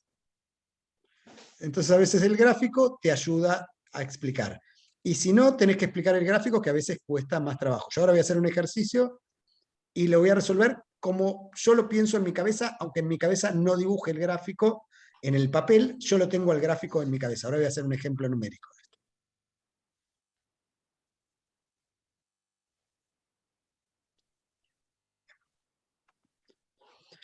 Esto para la compañera que preguntaba por qué los escalones eran diferentes, lo que sacrificaba cada vez era diferente. Y esto tiene que ver con que en la forma esta, que se llama cóncava vista desde el origen, el costo de oportunidad va aumentando a medida que aumento la producción de manufacturas, en este caso. Fíjense que en la primera unidad que aumento la cantidad de manufacturas, sacrifico una unidad de alimentos. Pero en el segundo escalón, sacrifico 2. En el tercero, sacrifico 4. Y en el último, sacrifico 5. Eso se llama un costo de oportunidad creciente. A medida que aumento la cantidad de manufactura, cada vez necesito sacrificar más unidades de alimentos, y esta es la forma que suelen tener las fronteras de posibilidad de producción. Y eso tiene que ver con dos explicaciones. Una, que es que los factores productivos no son perfectamente adaptables. Ustedes imagínense que fuera esto, alimentos y manufacturas. Entonces, de repente, yo tengo todo sembrado con soja, como parece que va a pasar en Argentina dentro de poco. Y alguien dice, che, vamos a poner una fábrica para producir manufactura. Bueno, dice, agarro un pedazo de campo de soja, digo, acá no sembramos más soja, construyo una fábrica ahí y empiezo a producir manufacturas. Todo bien, pero ¿es igual de productiva esa cantidad de terrenos produciendo manufacturas que produciendo alimentos? No, pero al principio eso va a significar un gran aumento en la producción de manufacturas, porque no producía nada, con un mínimo sacrificio de alimentos. Pero si yo cada vez empiezo a sacarle más tierra a la soja para dedicarla a la producción de manufacturas, el rendimiento de cada vez esos factores productivos que le saco a las manufacturas o dedicados a la producción de alimentos aumenta, pero en menor proporción que los factores productivos que le saco. Se llama la ley de los rendimientos marginales decrecientes y me dice, a medida que aumenta la producción de manufacturas, cada vez necesito sacrificar más unidades de alimentos porque los factores productivos no son perfectamente adaptables. Supongo que yo tengo mi terrenito acá y yo le voy agregando mano de obra a mi terreno y siempre tengo el mismo terreno. Entonces digo, tengo el terreno vacío y me pongo a sembrar, la productividad va a tener un aumento enorme, porque de no sembrar nada pasé a sembrar algo. Si meto 2 personas a trabajar, ¿va a aumentar la producción? Seguramente sí, pero en menor proporción que lo que aumentó cuando puse la primera persona a trabajar. En el mismo terreno meto 3 personas a trabajar ahora. ¿Va a aumentar la producción? Sí, seguramente la producción va a aumentar, pero en menor proporción de lo que había aumentado antes. Hasta que va a llegar un momento en que si lleno todo el terreno de gente trabajando, la producción va a disminuir porque van a estar pisoteando cada uno lo que acaba de sembrar el anterior. El aumentar los factores productivos dedicados a algo va aumentando la producción, pero cada vez en menor proporción. Y eso tiene que ver con que la frontera de posibilidades tenga esta forma, que se llama cóncava vista desde el origen, y que representa lo que llamamos costo de oportunidad creciente. A medida que aumenta la producción de un bien, hace falta cada vez sacrificar más unidades del otro bien por cada unidad adicional del bien que aumenta. ¿Es verdad esto siempre? No, después vamos a ver que podría tener otras formas, pero esta es la forma más habitual y la que vamos a utilizar en esta materia. Costos de oportunidad crecientes. Y cada vez, si ustedes agarran y buscan en Google, en imágenes, y ponen frontera, curva de posibilidad de producción, van a ver que la mayoría les va a aparecer con esta forma. Todos los dibujitos que aparecen para tener esta forma. Esta forma se ¿Hago una describe, consulta? sí, te digo esto y te dejo. Esta forma se describe como cóncava vista desde el origen. Sí, escucho tu pregunta.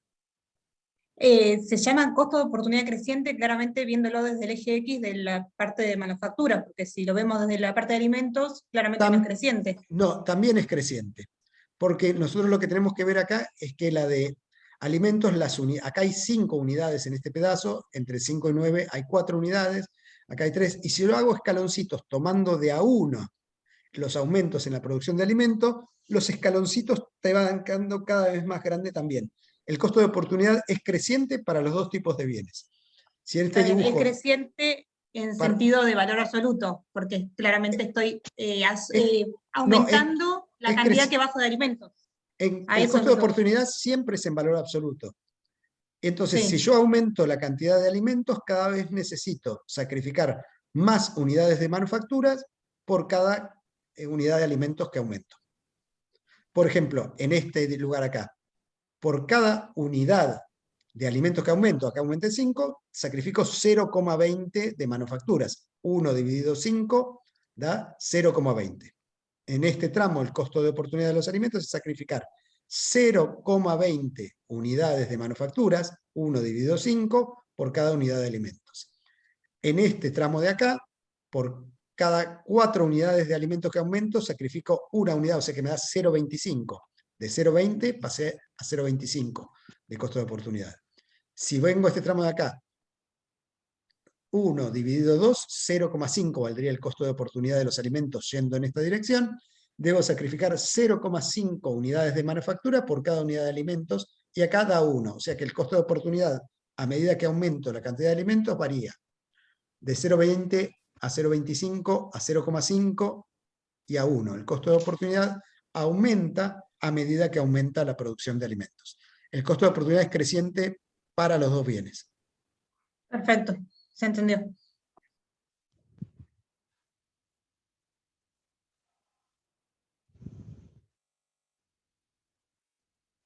Vamos a ver ahora un ejemplo numérico de cómo se usa esto. Por ejemplo, acá. Me dicen, un país está en condición de pleno empleo y uso eficiente de sus factores productivos, o sea, está sobre la frontera de posibilidad de producción, y produce 2.000 toneladas de soja y 500 unidades de tractores. Y decide aumentar en 200 la producción de tractores, para lo que debe reducir en 500 toneladas la producción de, dije de soja y el otro dice trigo. Bueno, de los dos debería decir soja o trigo.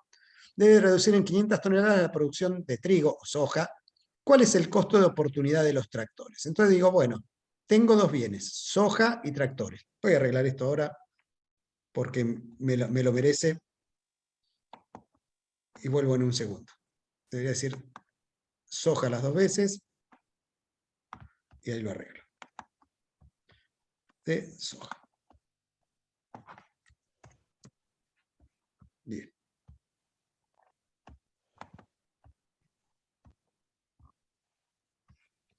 Ahí arreglamos eso.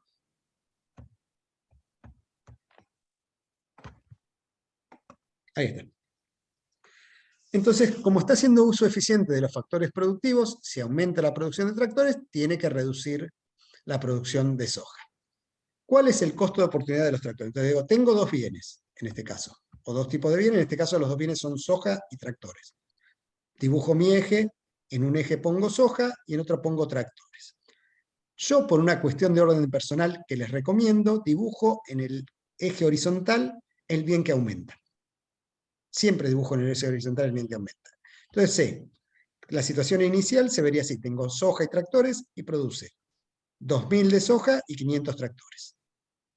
Está en la frontera de posibilidad de producción porque me dicen que está haciendo uso eficiente de los factores productivos y me dice, aumenta en 200 la producción de tractores, sé que estoy sobre la frontera, si aumenta en 200 va a pasar a 700. Pero debe disminuir en 500 toneladas la producción de sojas, debe disminuir en 500 toneladas la producción de soja. Y encuentro mi segundo punto. Sé que está en la frontera de posibilidad de producción porque me dijeron que había uso eficiente y pleno empleo, y miro. Entre 1 y 2 se sacrificaron 500 unidades de soja para aumentar en 200 unidades la producción de tractores, bien que sacrifico soja, 500 toneladas, bien que aumenta tractores, 200, y divido. Menos 500 dividido más 200 igual menos 2,5. Y eso se interpreta diciendo, entre 1 y 2 deben sacrificarse 2,5 toneladas de soja para aumentar en una unidad o cada unidad la producción de tractores. ¿Se entiende?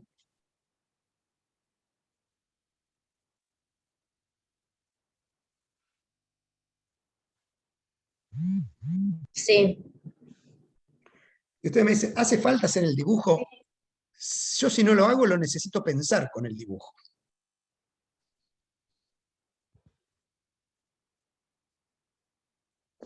Volvamos ahí. ¿Alguien más? Porque somos como 100 y pico y hay solo 2 sí.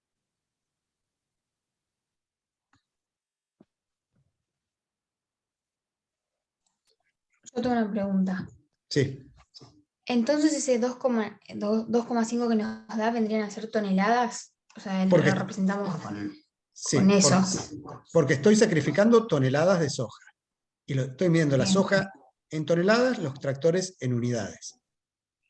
Ok, bien. Gracias. Perdón, ¿puedo hacer una consulta? No anuncien, consulten.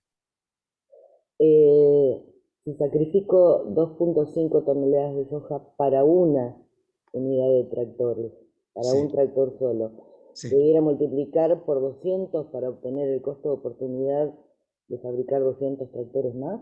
No, el costo de oportunidad siempre se refiere a una unidad, a ese resultado. Lo que sí puedo hacer es, si quiero saber cuánto van a disminuir las toneladas de soja en total, multiplico el costo de oportunidad por la cantidad de tractores que aumenté, que está bien. Pero el costo de Claro, oportunidad eso. siempre se refiere a esa cuenta, me dice, para una unidad debo sacrificar Para una 2,5. Como aumenté en 200, voy a sacrificar 500. Pero el costo de Ahí oportunidad está. por Eso tractor es quería. 2,5. Es una regla de Perfecto, 3 en realidad. Sí, sí. Pero siempre el costo de oportunidad me da para una unidad. Y me dice, ¿cuánto es el total de toneladas de soja que debo sacrificar? 500. ¿Por qué? Porque aumenté 200 y por cada uno era 2,5.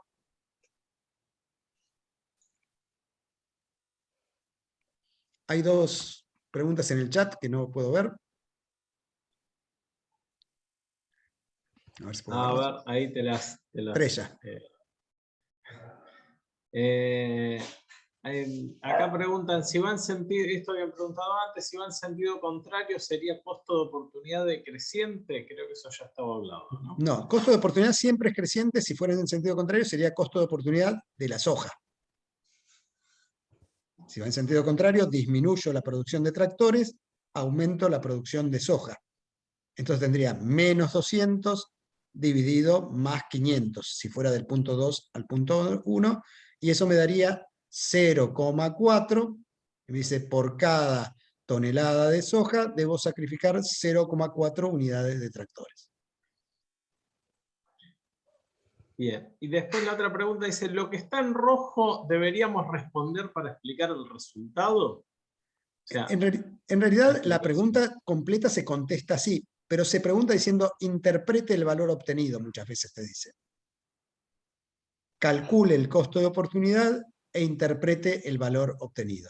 Y la interpretación siempre tiene que referir a entre qué punto y cuántos debo sacrificar por cada unidad que aumento del bien. Cuánto debo sacrificar de uno para aumentar en una unidad el otro. Siempre se le va a pedir interprete el valor obtenido. Bien. Si quiero calcular el costo de oportunidad de la soja, ¿se puede cambiar los ejes y verlo de la misma manera? Sí, tal cual. Si a mí me hubieran preguntado en sentido contrario, me dicen, el país desea aumentar en 500 unidades la producción de soja y para eso debe sacrificar 200 unidades de tractores, yo el dibujo, porque yo siempre lo hago así, que me ordena la cabeza, dibujo la soja, que es el que aumenta en el eje horizontal, y los tractores, que es el que disminuye en el eje vertical, si la pregunta fuera al revés. Ordenarse así ayuda a las cosas. Lo que pasa es que a veces vas a recibir el dibujo hecho y tenés que tener claridad en qué dirección vas. Yendo a los dibujos anteriores, vuelvo para atrás, mirar, si uno va de acá para acá, pero con el mismo dibujo yo puedo ir en sentido contrario y ver qué pasa en sentido contrario. Sacrifico el que está en el eje horizontal y aumento el que está en el eje vertical. Pero si yo tengo la oportunidad de dibujarlo, siempre elijo dibujar en el eje horizontal el bien que aumenta y en el eje vertical el bien que disminuye. No hay ningún problema con dibujarlo en un sentido o en el otro, lo importante es que uno tenga claridad qué bien está aumentando y qué bien está sacrificando. Y eso lo ve con la flechita marcando de qué punto a qué punto está yendo. Claro, porque siempre vemos en el eje X, si mal no me equivoco, sí, por matemática pura, al independiente.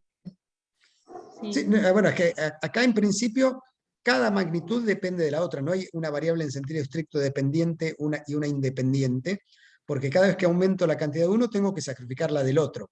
Dependiendo cuál aumente, sacrifico la del otro. Entonces, la cantidad que puedo producir de un bien depende de cuánto esté produciendo del otro bien, con independencia Sí, en qué entonces eje. Está bien, ambos dependen por más que sea una parábola y tenga igual una función. Sí, no es en sentido estricto una parábola, pero es una curva, sí. Claro, sí, una curva, está bien. Es bueno igual que se acostumbren a verlo desde ambos lados, porque si uno tiene la posibilidad de dibujarlo, lo dibuja como le resulta más cómodo, pero a veces aparece un gráfico y la pregunta va en sentido contrario, y bueno, por ahí ese ejercicio de ir mirando de uno a otro, o sea, del que está en el eje X con respecto al que se pone en el eje Y o viceversa, es bueno hacer ese ejercicio. Después Bautista, acá nos dice pollo presidente. Uno... Dios me libre, presidente de Racing Club de Avellaneda únicamente.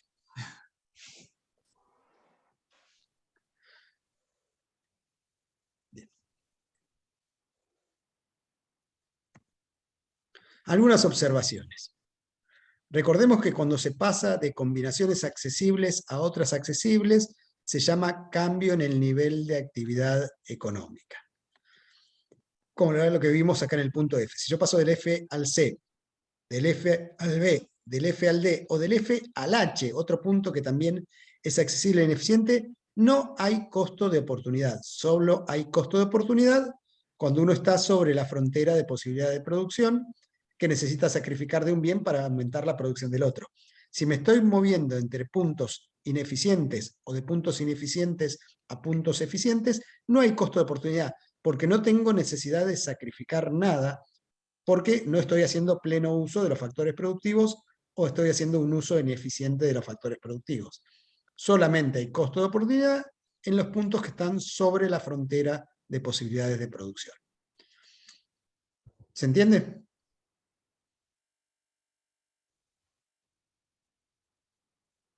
El silencio puede significar que sí o que no.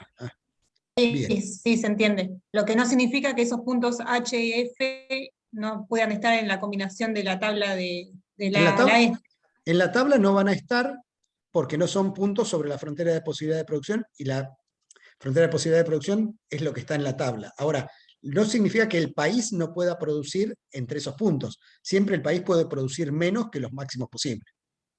Claro, porque entiendo de que en el punto H claramente tengo un eje, tengo un punto en el eje de los alimentos. Sí, ahí vuelvo. Sí. Tenés un punto en el eje de los alimentos que debe estar más o menos por 3 y 2. Ese país puede producir 3 y 2. Y para pasar de producir 1 y 5 a 2 y 3, no debe sacrificar nada en sentido estricto. Fue una decisión o una ineficiencia económica. Solamente uno se ve obligado a sacrificar de un bien para aumentar la producción del otro cuando pasa de un punto a otro sobre la frontera de posibilidad de producción. El estado general de Argentina es no estar en la frontera de posibilidad de producción. Entonces, no sé si se me escucha. Sí. Si pasas de F a H, no hay costo de oportunidad, pero si pasas de B a C, por ejemplo, sí hay costo de oportunidad. Claro, tal cual. Muy bien. ¿Qué es lo que estamos diciendo acá? Solo hay costo de oportunidad cuando se pasa de una combinación sobre la frontera de posibilidad de producción a otra que también está sobre la frontera de posibilidad de producción. Por ejemplo, pasar de D a C, o de C a D, o de B a C, o de C a B, hay costo de oportunidad porque estoy pasando de un punto sobre otro en la frontera de posibilidad de producción. Y una cosa más. Para que una combinación que era inaccesible, como la G en el dibujo, se vuelva accesible, debe existir un crecimiento económico, que es lo que vamos a ver específicamente en la unidad 3. Para llegar a un punto que está fuera de la frontera de posibilidad de producción, un punto inaccesible, lo que tiene que existir es un crecimiento económico. Tema de la unidad 3. Por lo pronto, si me dijeran, hable de qué, del punto G, uno diría, bueno, ese punto G es un punto inaccesible para esta economía porque está fuera de sus posibilidades, que son las que están en la frontera de posibilidad de producción o dentro de ella. Los únicos puntos accesibles para esta economía son los de la frontera o los que están por dentro o por debajo de la frontera de posibilidad de producción. Ese es un punto inaccesible. Y si quiero chamullar más, digo, solo sería accesible en el caso de que hubiera un crecimiento económico.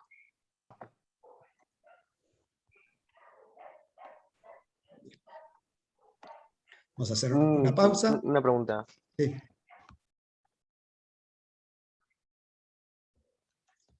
Bien, vamos a compartir la pantalla por donde habíamos dejado, que era por una pausa.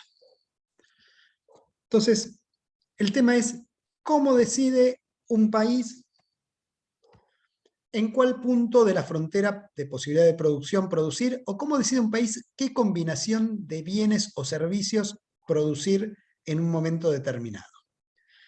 Y esas decisiones se toman a través de lo que llamamos sistemas económicos. Recordemos que el problema económico que enfrentan los países es tomar tres decisiones: qué producir, cómo producirlo y para quién producirlo. Y un sistema económico justamente es un conjunto de relaciones, técnicas e instituciones que caracterizan la organización económica de la sociedad y que lo que hacen es condicionar o establecer la forma en que ese país toma esas decisiones que son la respuesta al problema económico. En principio, ¿qué producir? ¿Cómo producir? ¿Y para quién producir? Va a ser una decisión de los países que va a depender de los actores económicos que toman decisiones en esa sociedad. ¿Qué es lo que hace un sistema económico? Bueno, buscar los objetivos de la sociedad en lo que tiene que ver con el pleno empleo y el uso eficiente de los factores productivos, coordinar y controlar la actividad económica y proveer incentivos para la producción. Esa sería la función de un sistema económico, que muchos llaman modelo económico, pero no es modelo económico, pues ya vimos que modelo económico es otra cosa, sino que los sistemas económicos son ese conjunto de instituciones y relaciones que sirven para tomar esas decisiones, y las dos instituciones básicas en esta toma de decisiones son el Estado y el mercado. Cuando hay preeminencia del Estado en la toma de decisiones, se dice que un sistema económico es centralizado, y cuando hay preeminencia del mercado, se dice que es de mercado libre o liberal, aunque la mayoría de los sistemas reales económicos son mixtos. Lo que nosotros vamos a ver ahora de los sistemas económicos es como si fuera una caricatura de dos sistemas puros, uno que solo es centralizado y otro que es solo de mercado libre, aunque recordemos que todos los países, incluso los que se llaman socialistas o comunistas y los que se llaman ultracapitalistas, en los dos hay intervención de los dos agentes económicos. En lo personal, yo creo que hay una cosa muy importante, que es que nosotros votamos autoridades del Estado, pero no votamos autoridades de los mercados. Con lo cual creo que existe una responsabilidad muy grande de los estados respecto de qué pasa en la economía, y que cuando esa responsabilidad se ejerce más, tengo una buena oportunidad de no votar al gobierno de ese estado en la próxima elección. Mientras que si algo pasa y me dicen, es culpa del mercado, ¿a quién me quejo? ¿Puedo votar el mercado? No, no puedo. Entonces yo creo que la responsabilidad del Estado por hacer o por dejar de hacer es la que determina lo que pasa en los sistemas económicos. El Estado puede decidir no intervenir en la economía, está bien, pero el que yo le voy a pedir cuentas si su no intervención me perjudicó o me benefició es al Estado. O el Estado puede decidir intervenir en la economía y también le voy a pedir cuentas al Estado o al gobierno del Estado por los resultados de lo que pasa en la actividad económica. Y estos dos sistemas económicos, el puramente centralizado y el puramente de mercado libre, en diversas proporciones mezclados, es lo que existe en la realidad en lo que llamamos un sistema mixto. Dentro de cada uno de esos sistemas pasan ciertas cosas que vamos a comparar ahora. En el sistema de libre mercado, la propiedad de los factores productivos es privada. Hay dueños del trabajo, de la tierra, del capital y del factor empresario, mientras que en el modelo centralizado es propiedad estatal, los factores productivos son de propiedad estatal todos, menos el trabajo, que es propiedad de las personas. La iniciativa en el mercado libre es privada, uno decide emprender la producción de un determinado bien, mientras que en el otro la iniciativa es estatal. El Estado decide qué bienes y servicios se van a producir. La economía es descentralizada, se organiza en base a decisiones de agentes individuales, consumidores y productores en el mercado libre, y es planificada en los estados centralizados. Ahora, ustedes miran un país capitalista, como puede ser Alemania, y uno dice, ¿y el Estado? Dice, no hace nada, no, el Estado planifica en Alemania, planifica en Estados Unidos, planifica en Francia, planifica acá, pero al mismo tiempo también hay una economía descentralizada basada en decisiones de agentes individuales, por eso decimos que es mixta, pero en un modelo de mercado libre totalmente, el Estado no haría nada, diría que cada persona persiga su interés individual, como decía Adam Smith, y con eso contribuya al bienestar general, la mano invisible. Mientras que en un Estado totalmente centralizado, todo estaría planificado. Existe la soberanía del consumidor, que a partir de la demanda se expresa qué bienes quiere consumir o qué servicios quiere consumir. Mientras que en el centralizado es el Estado el que fija las prioridades. En el mercado libre, el sistema de precios es fundamental. ¿Por qué? Porque cuando uno decide comprar, invertir o adquirir cualquier bien o factor productivo, lo que mira es el precio. Pero en el sistema centralizado también hay un sistema de precios, solo que los precios los fija el Estado. Entonces, en el sistema de precios de mercado, el precio de la leche se decide por la oferta y la demanda de leche, mientras que en el sistema de precios del Estado, el Estado puede decir, necesito que todos los chicos tomen leche, por lo tanto voy a regular el precio de la leche para que sea accesible a todas las familias con niños. En el mercado libre hay limitada o nula intervención estatal, y en el sistema centralizado hay alta intervención estatal. El incentivo en el mercado libre es lograr beneficios, y en el sistema centralizado hay un sistema de premios y castigos, lo cual no significa castigo que vayas a ser preso, sino que sos incentivado a producir o consumir ciertas cosas y sos desincentivado a producir y consumir ciertas cosas. Entonces digo, si podés fumar, sí, pero te voy a cobrar un impuesto carísimo sobre los cigarrillos. Es un castigo. Sin embargo, ese impuesto carísimo sobre los cigarrillos existe en todos los países del mundo. O sea que premios y castigos existe aún en los países más liberales, porque las economías son mixtas, y te digo, pero quiero consumir leche. Bueno, te subsidio la producción de leche, te doy un premio. En el mercado libre, la conducta fundamental que incentiva las relaciones entre las personas es la competencia, y en los sistemas centralizados, para que funcionen, la conducta fundamental tiene que ser la cooperación. En los sistemas mixtos existen, por ejemplo, las dos cosas. Existen empresas que trabajan en términos de competencia, la típica empresa capitalista, pero por ejemplo existen también empresas de tipo cooperativo. Y dependiendo de qué estemos hablando, de qué circunstancias, está demostrado que hay sistemas que funcionan mejor y sistemas que funcionan peor, ya sea basados en la competencia, ya sea basados en la cooperación. Una compañera mía del doctorado de Economía, que es de una economía capitalista, una chica española, hace una comparación de qué pasa con las empresas en las situaciones de crisis económica. Esto fue durante el año 2008, con una gran crisis económica, a ver qué pasaba con las empresas capitalistas y con las empresas cooperativas ante una situación de crisis económica. Y en las situaciones de crisis, las empresas basadas en la cooperación resultaban ser más eficientes y mantenían más su producción y su capacidad de crear empleo que las empresas de competencia perfecta. Pero en las situaciones de auge y crecimiento económico, las empresas basadas en la competencia eran más eficientes y creaban más empleo que las de tipo cooperativo. Con lo cual uno dice, los dos tipos de conducta resultan adecuados para diferentes circunstancias. Sí, escucho preguntas. O leo chat, a ver si puedo leer el chat. Pasen el link del grupo de WhatsApp, no lo sé. Sí. Una pregunta. Viste Sí. que vos decías que en el mercado libre vos no podés votar, pero No, de cierta forma, no puedo votar autoridades de mercado, a eso me refiero. porque tipo, de cierta forma vos al no comprar o comprar algo no estarías también votando. Esa es la soberanía del consumidor, sí, justamente. La soberanía del consumidor supone que el consumidor expresa sus preferencias decidiendo comprar o no comprar para determinados niveles de precios. Eso es lo que llamamos soberanía del consumidor, que no hay vuelta que darle, que si el productor quiere producir cualquier cosa y venderla a cualquier precio, no va a poder. ¿Sí? Bien. Pero para eso para que eso ocurra, tiene que ser un mercado de competencia perfecta, donde los productores estén compitiendo entre sí por vender. Entonces, Por ejemplo, hay ciertos artículos de primera necesidad donde nos resulta muy difícil expresar nuestra soberanía, que son los que se refieren a nuestras necesidades básicas. Hoy convengamos que el agua hoy es un bien económico. Porque Claro, tenemos que son los que pagar. no podemos dejar de, son los que no podemos dejar de consumir, claramente. Claro, Entonces, cueste lo que nos cueste, lo tenemos que comprar. Lo tenemos que comprar. Y el agua, por ejemplo, es un monopolio. En Mar del Plata es una empresa estatal, pero en algunos lugares de empresas privadas. Entonces, esa empresa, si tiene poder de mercado porque no compite con nadie, puede poner un precio altísimo al agua y yo no puedo comprarla.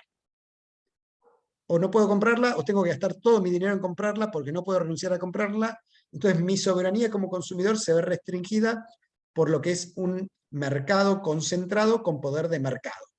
Entonces en esos casos, en los estados capitalistas también existe una ley que se llama antimonopolio y le dicen, no, epa, epa.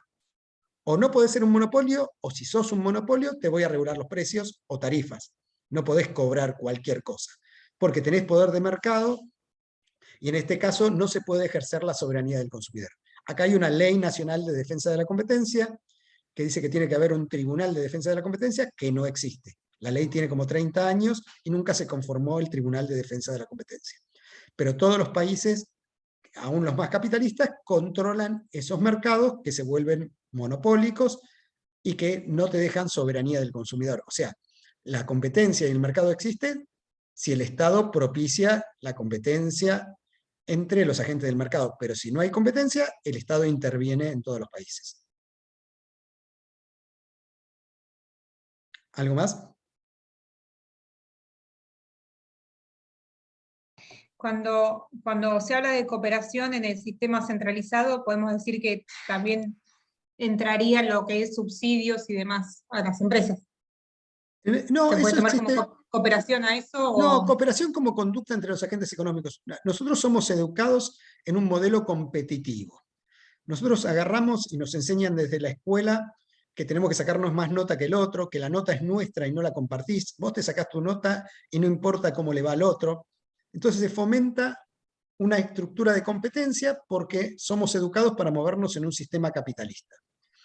Pero en realidad, en regímenes que se basan en la cooperación, hay que fomentar otro tipo de conducta, que es la conducta cooperativa. Por ejemplo, yo en este momento estoy estudiando la Tecnicatura en Comunicación Audiovisual para hacer mejor estas cosas que hago. Yo soy bueno tomando apuntes porque hace mucho que estudio, tengo cancha con eso, y directamente yo tomo apuntes en la computadora. Si yo fuera competitivo, agarro mis apuntes y los uso para sacarme un 10 y el resto que reviente. Pero yo agarro y mis apuntes que tomo al final de cada clase los comparto en el WhatsApp del grupo de estudiantes. ¿Por qué? Porque creo que las conductas cooperativas, que no me quitan nada a mí, porque yo tengo mis apuntes igual, y que yo me saque una buena nota, no implica que el otro se tenga que sacar una mala nota, porque no hay competencia, nos podemos sacar los dos buena nota. Entonces yo comparto mis apuntes con todos los demás. Es una actitud cooperativa. Gano para algo. Que sea parejo. Sí, pero yo gano algo con eso. El incentivo es lograr beneficios en el sistema capitalista. ¿Yo logro algún beneficio compartiendo con mis apuntes? En principio, no. Pero creo que las conductas cooperativas contribuyen al progreso de las sociedades. Ahora, claro, si que el otro se saque más nota implicara que yo me saco menos nota, ahí lo pensaría. Porque estaríamos compitiendo por una cantidad de nota posible y que el otro tenga más significa que yo tenga menos. Pero eso no ocurre en todas las cosas que pasan en la sociedad. Con lo cual, como los sistemas son mixtos, también las conductas de las personas tienen que ser mixtas y tienen que poder cooperar en aquello que la cooperación construye bienestar para todos y competir en aquellas cosas en las cuales el beneficio de otro es un perjuicio mío. Pero no es cierto que en todas las cosas la competencia te vaya a llevar a mejores resultados. Por ejemplo, si yo tuviera un almacén acá y tengo un volumen de compra muy bajo y sé que puedo conseguir mejores precios juntándome con otro para comprar, yo voy a agarrar y voy a buscar un almacenero que esté bien lejos del mío para que no compita con mi misma clientela y voy a tratar de ponerme de acuerdo para comprar juntos para tener mejores precios, porque la cooperación va a redundar en un beneficio para los dos y en un beneficio para nuestros clientes. Entonces, siempre competir no siempre lleva a los mejores resultados. Claro, si yo tomo una conducta en la cual voy a conseguir que mi competidor que tiene el almacén enfrente del mío venda más barato que yo, estoy teniendo una conducta tonta, porque con él compito. Pero en la vida económica no todo es competencia. También gran parte es cooperación y por eso existe, ustedes lo saben, hay una cooperativa de almaceneros que se juntan entre todos para comprar en conjunto y obtener mejores precios y poder vender más barato. ¿Por qué? Porque ellos cooperando compiten contra los supermercados que tienen un gran volumen de compras. O sea que las dos conductas son válidas. Pero un sistema puro de libre mercado, la conducta central sería la competencia entre los agentes económicos. Y en un sistema centralizado de tipo socialista, la conducta central tendría que ser la cooperación. Hay una frase que la usó Marx, pero no era de él, que decía, de cada quien según su capacidad, a cada cual según su necesidad. Y en principio hay que tener mucho cuidado de en qué competimos y en qué no competimos, porque hay conductas en las cuales la cooperación brinda mejores resultados para todos, y hay conductas donde la competencia es necesaria, digamos, cuando uno se enfrenta en situaciones donde el bienestar del otro es el perjuicio de uno. Sí, es decir, que si usted nos reparte sus apuntes, sería una especie de mano invisible porque hacemos que todo salga mejor. Hacemos que todo nos salga vaya bien a mejor, todos. pero no es una mano invisible, porque la mano invisible cree que cada cual persigue su propio interés solamente. Y la cooperación va en contra de la mano invisible. Digo, yo percibo el bienestar común en cuanto no sea un perjuicio para mí.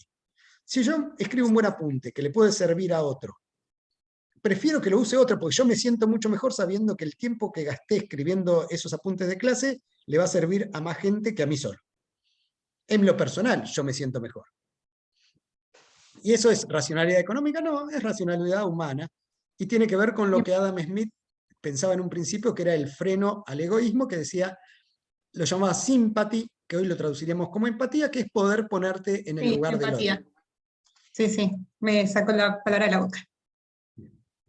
Y esto de los sistemas económicos es lo que hace que se tomen las sociedades, que las sociedades tomen decisiones de qué producir, cómo producir y para quién producirlo, en base a instituciones. Principales instituciones, el Estado y el mercado, y las decisiones reales se toman con una mezcla de ambos actores económicos, con más prevalecencia del mercado en algunas sociedades y con más prevalecencia del Estado en otras sociedades.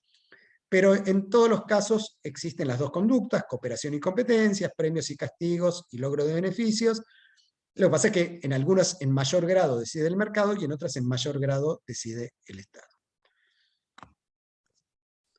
Y para terminar lo que serían estas clases, vamos a ver algo que son algunos extras sobre la frontera de posibilidad de producción que no van a entrar en el examen y que no son determinantes, pero que nos muestran otras posibilidades que no vimos. Recordemos que dijimos que los modelos nos dejaban ver ciertas cosas y no nos dejaban ver otras cosas. Bueno, nosotros en esta materia utilizamos el modelo de costos de oportunidad crecientes que vimos antes. A medida que aumento, en este caso, la producción de manufacturas, cada vez tengo que renunciar a más unidades de alimentos. Este costo de oportunidad creciente es el que le da esta forma a la curva, y es costo de oportunidad creciente para los dos tipos de bienes.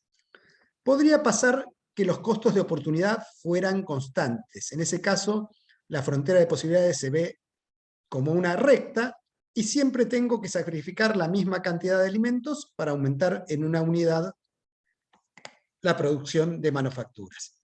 Este caso de costo de oportunidad constante se daría si los factores productivos son perfectamente adaptables para producir una cosa o la otra, da lo mismo.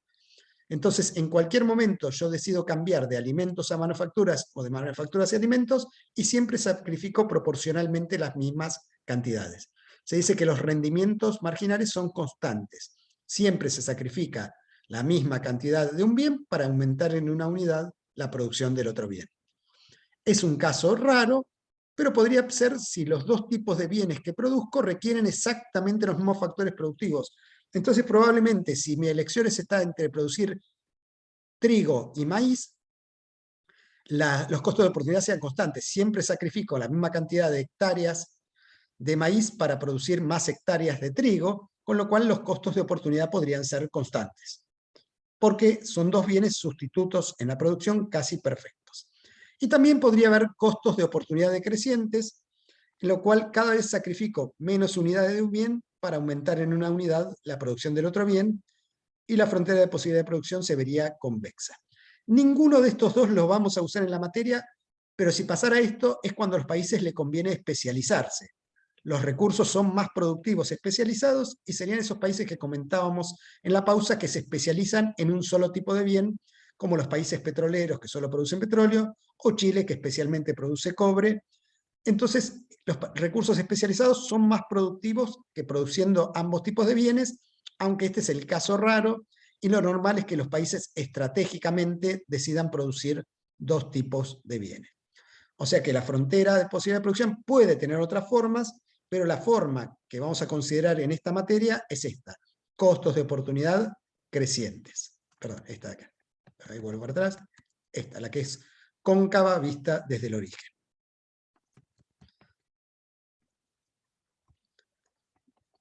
Y lo último que nos interesa, como un extra, que tampoco va a ser de esta unidad, es el crecimiento económico, que es el tema de la unidad 3, que decíamos, hay crecimiento económico cuando combinaciones que eran inaccesibles se vuelven accesibles, y que eso se veía como un desplazamiento hacia afuera de la frontera de posibilidad de producción.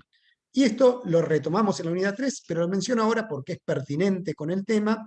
Las causas del crecimiento económico puede ser que haya mayor cantidad o calidad de factores productivos. Cantidad significa que yo, que descubra un yacimiento petrolero, es más cantidad de factores productivos, pero que yo eduque o capacite a los trabajadores aumenta la calidad del factor trabajo y también lo vuelve más productivo. Y la otra puede ser una mejora tecnológica favorable a la producción en uno o en ambos bienes.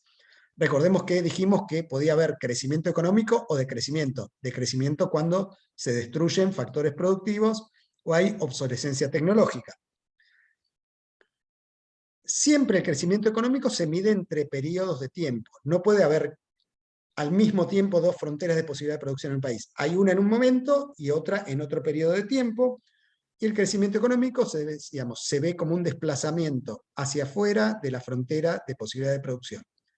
Si la frontera se desplaza parejita para afuera, todo parejo, se dice que el crecimiento es equilibrado, pero si la frontera aumenta las posibilidades de producción en un tipo de bien y en el otro no, en este caso estaría aumentando la producción de manufacturas sin que aumente la producción de alimentos, decimos que el crecimiento es desequilibrado. Esto es anecdótico, lo vamos a retomar en la unidad 3, pero como tiene que ver muy directamente con el tema, prefiero mencionarlo ahora, aunque se lo pueden olvidar para la APE. Y con esto terminamos el tema de la clase de hoy. Dejo de compartir y dejo de grabar, me despido de las otras comisiones que van a ver esto, y con ustedes nos quedamos respondiendo preguntas.